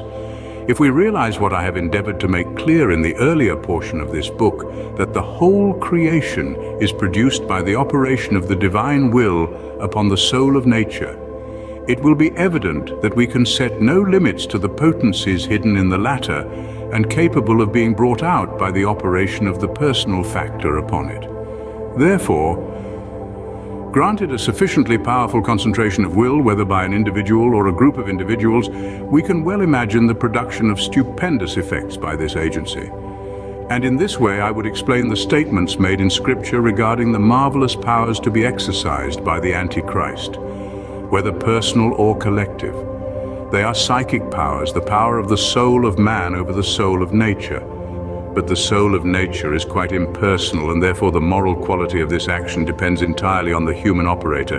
This is the point of the Master's teaching regarding the destruction of the fig tree, and it is on this account he adds the warning as to the necessity for clearing our heart of any injurious feeling against others whenever we attempt to make use of this power. Mark the 20:26. According to his teaching, then, this power of controlling the soul of nature by the addition of our own personal factor, however little we may be able to recognize it as yet, actually exists. Its employment depends on our perception of the inner principles common to both, and it is for this reason the ancient wisdom was summed up in the aphorism, know thyself. No doubt it is a wonderful knowledge, but on analysis it will be found to be perfectly natural. It is the knowledge of the cryptic forces of nature. Now it is remarkable that this ancient maxim inscribed over the portals of the Temple of Delphi is not to be found in the Bible. The Bible maxim is not know thyself, but know the Lord. The great subject of knowledge is not ourself, but the Lord. And herein is the great difference between the two teachings. The one is limited by human personality, the other is based on the infinitude of the divine personality. And because of this, it includes human personality with all its powers over the soul of nature. It is a case of the greater, including the less. And so the whole teaching of Scripture is directed to bringing us into the recognition of that divine personality which is the great original in whose image and likeness we are made. In proportion as we grow into the recognition of this, our own personality will explain and the creative power of our thought will cease to work invertedly until at last it will work only on the same principles of life, love and liberty as the divine mind, and so all evil will disappear from our world. We shall not, as some systems teach, be absorbed into deity to the extinction of our individual consciousness, but on the contrary, our individual consciousness will continually expand, which is what St. Paul means when he speaks of our increasing with the increase of God, the continual expanding of the divine element within us. But this can only take place by our recognition of ourselves as receivers of this divine element. It is receiving into ourselves of the divine personality, a result not to be reached through human reasoning. We reason from premises which we have assumed, and the conclusion is already involved in the premises and can never extend beyond them. But we can only select our premises from among things that we know by experience, whether mental or physical, and accordingly our reasoning is always merely a new placing of the old things. But the receiving of the divine personality into ourselves is an entirely new thing, and so cannot be reached by reasoning from old things. Hence, if this divine ultimate of the creative process is to be attained, it must be by the revelation of a new thing, which will afford a new starting point for our thought. And this new starting point is given in the promise of the seed of the woman with which the Bible opens. Thenceforward this promise became the central germinating thought of those who based themselves upon it, thus constituting them a special race, until at last, when the necessary conditions had matured, the promised seed appeared in him of whom it is written that he is the express image of God's person. Haggai 3. That is the expression of that infinite divine personality of which I have spoken. No man hath seen God at any time or can see him, for the simple reason that infinitude cannot be the subject of vision. To become visible, there must be individualization. And therefore when Philip said, "Show us the Father," Jesus replied, "He that hath seen me hath seen the Father."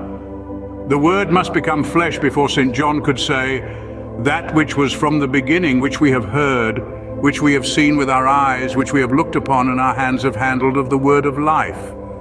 This is the new starting point for the true new thought, the new Adam of the new race, each of whom is a new center for the working of the divine Spirit.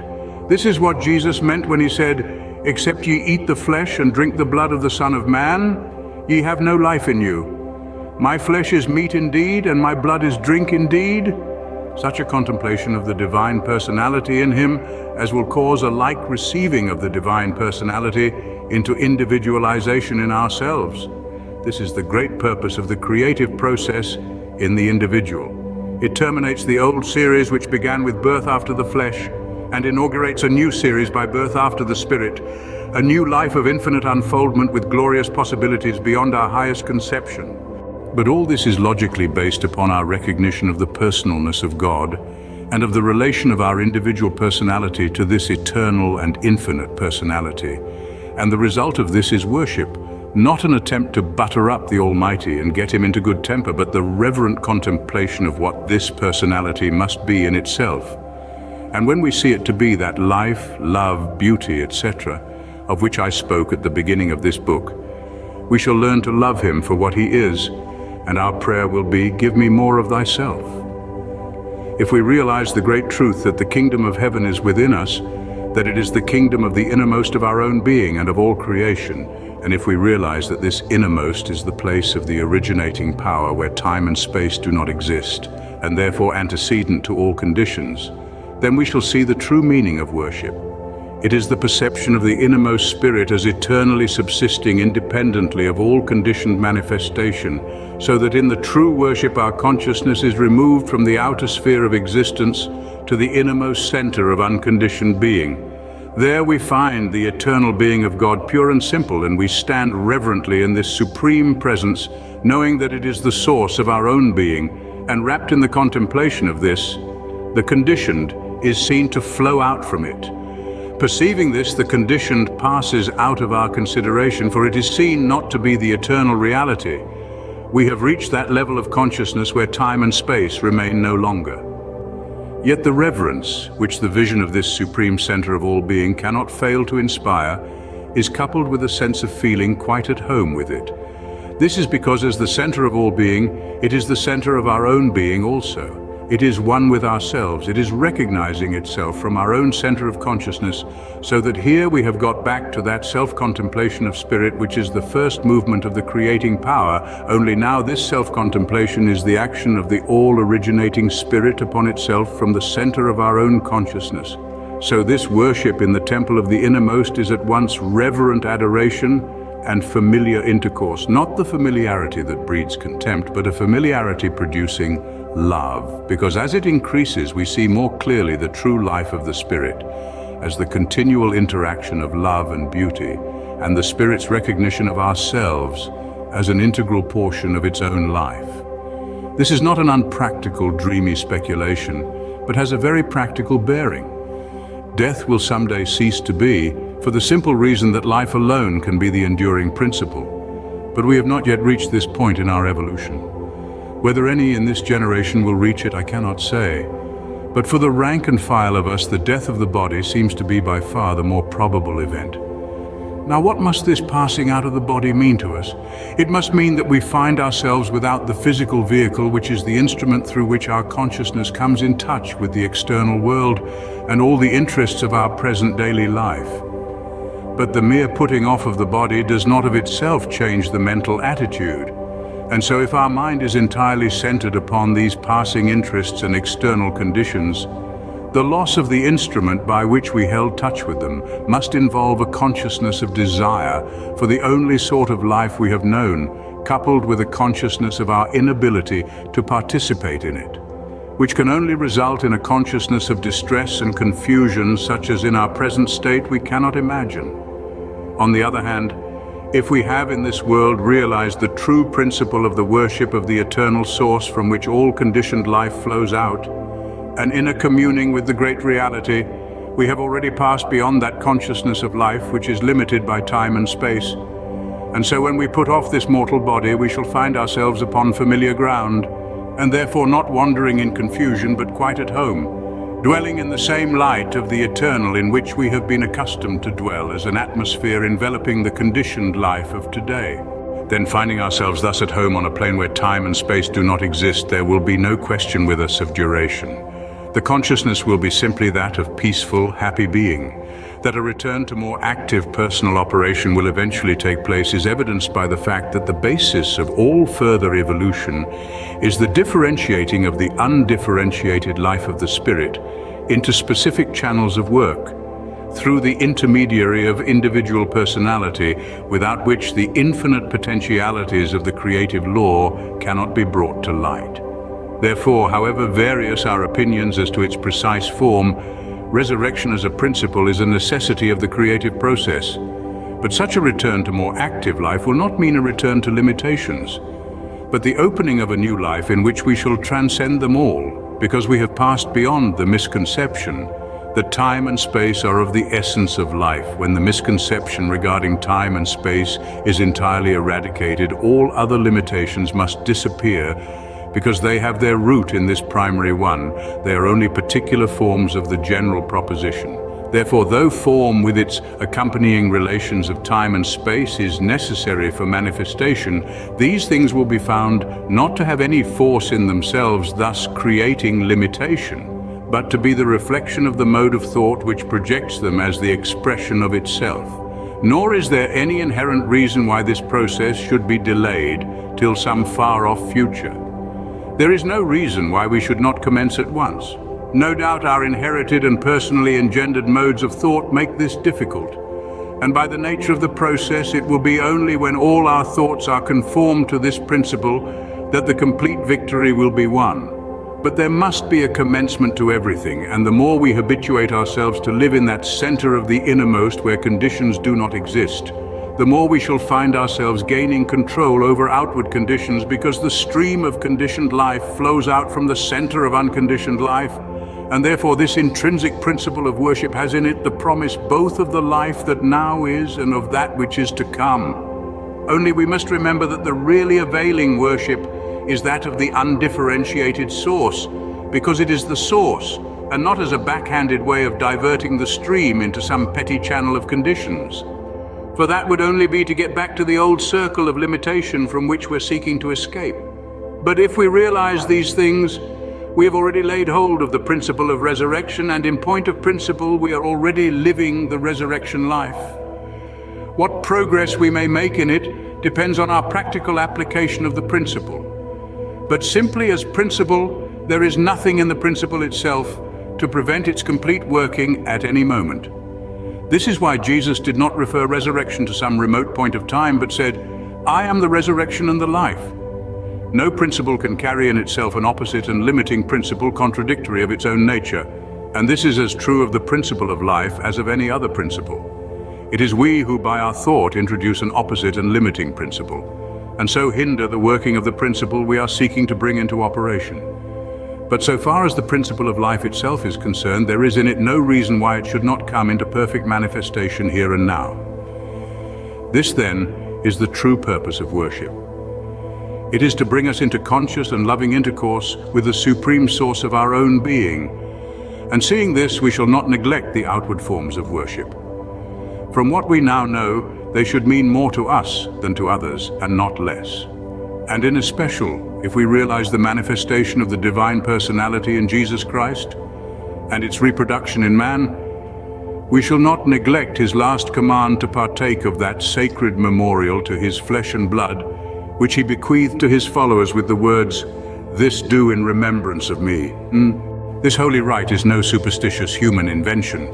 There are many theories about it, and I do not wish to combat any of them, for in the end they all seem to me to bring us to the same point, that being cleansed from sin by the divine love, we are now no longer separate from God, but become partakers of the divine nature, Mod 2 Peter verse 4. This partaking of the divine nature could not be more accurately represented than by our partaking of bread and wine as symbols of the divine substance and the divine life, thus made emblematic of the whole creative process from its beginning in the divine thought to its completion in the manifestation of that thought as perfected man, and so it brings vividly before us the remembrance of the personality of God taking form as the Son of Man. We are all familiar with the saying that thoughts become things, and if we affirm the creative power of our own thought as reproducing itself in outward form, how much more must we affirm the same of that divine thought which brings the whole universe into existence, so that in accordance with our own principles, the divine idea of man was logically bound to show itself in the world of time and space as the Son of God and the Son of Man, not two differing natures, but one complete whole, thus summing up the foundation principle of all creation in one undivided consciousness of personality. Thus, the word or divine thought of man became flesh, and our partaking of the symbolic elements keeps in our remembrance the supreme truth that this same word or thought of God in like manner takes form in ourselves as we open our own thought to receive it. And further, if we realize that throughout the universe there is only one originating life, sending forth only one original substance as the vehicle for its expression, then it logically follows that in essence the bread is a portion of the eternal substance of God, and the wine a portion of the eternal life of God. For though the wine is of course also a part of the universal substance, we must remember that the universal substance is itself a manifestation of the life of the all-creating Spirit, and therefore this fluid form of the primary substance has been selected as representing the eternal flowing of the life of the Spirit into all creation, culminating in its supreme expression in the consciousness of those who, in the recognition of these truths, seek to bring their heart into union with the divine Spirit. From such considerations as these, it will be seen how vast a field of thought is covered by Christ's words, "Do this in remembrance of me." In conclusion, therefore, do not let yourselves be led astray by any philosophy that denies the personality of God. In the end, it will be found to be a foolish philosophy.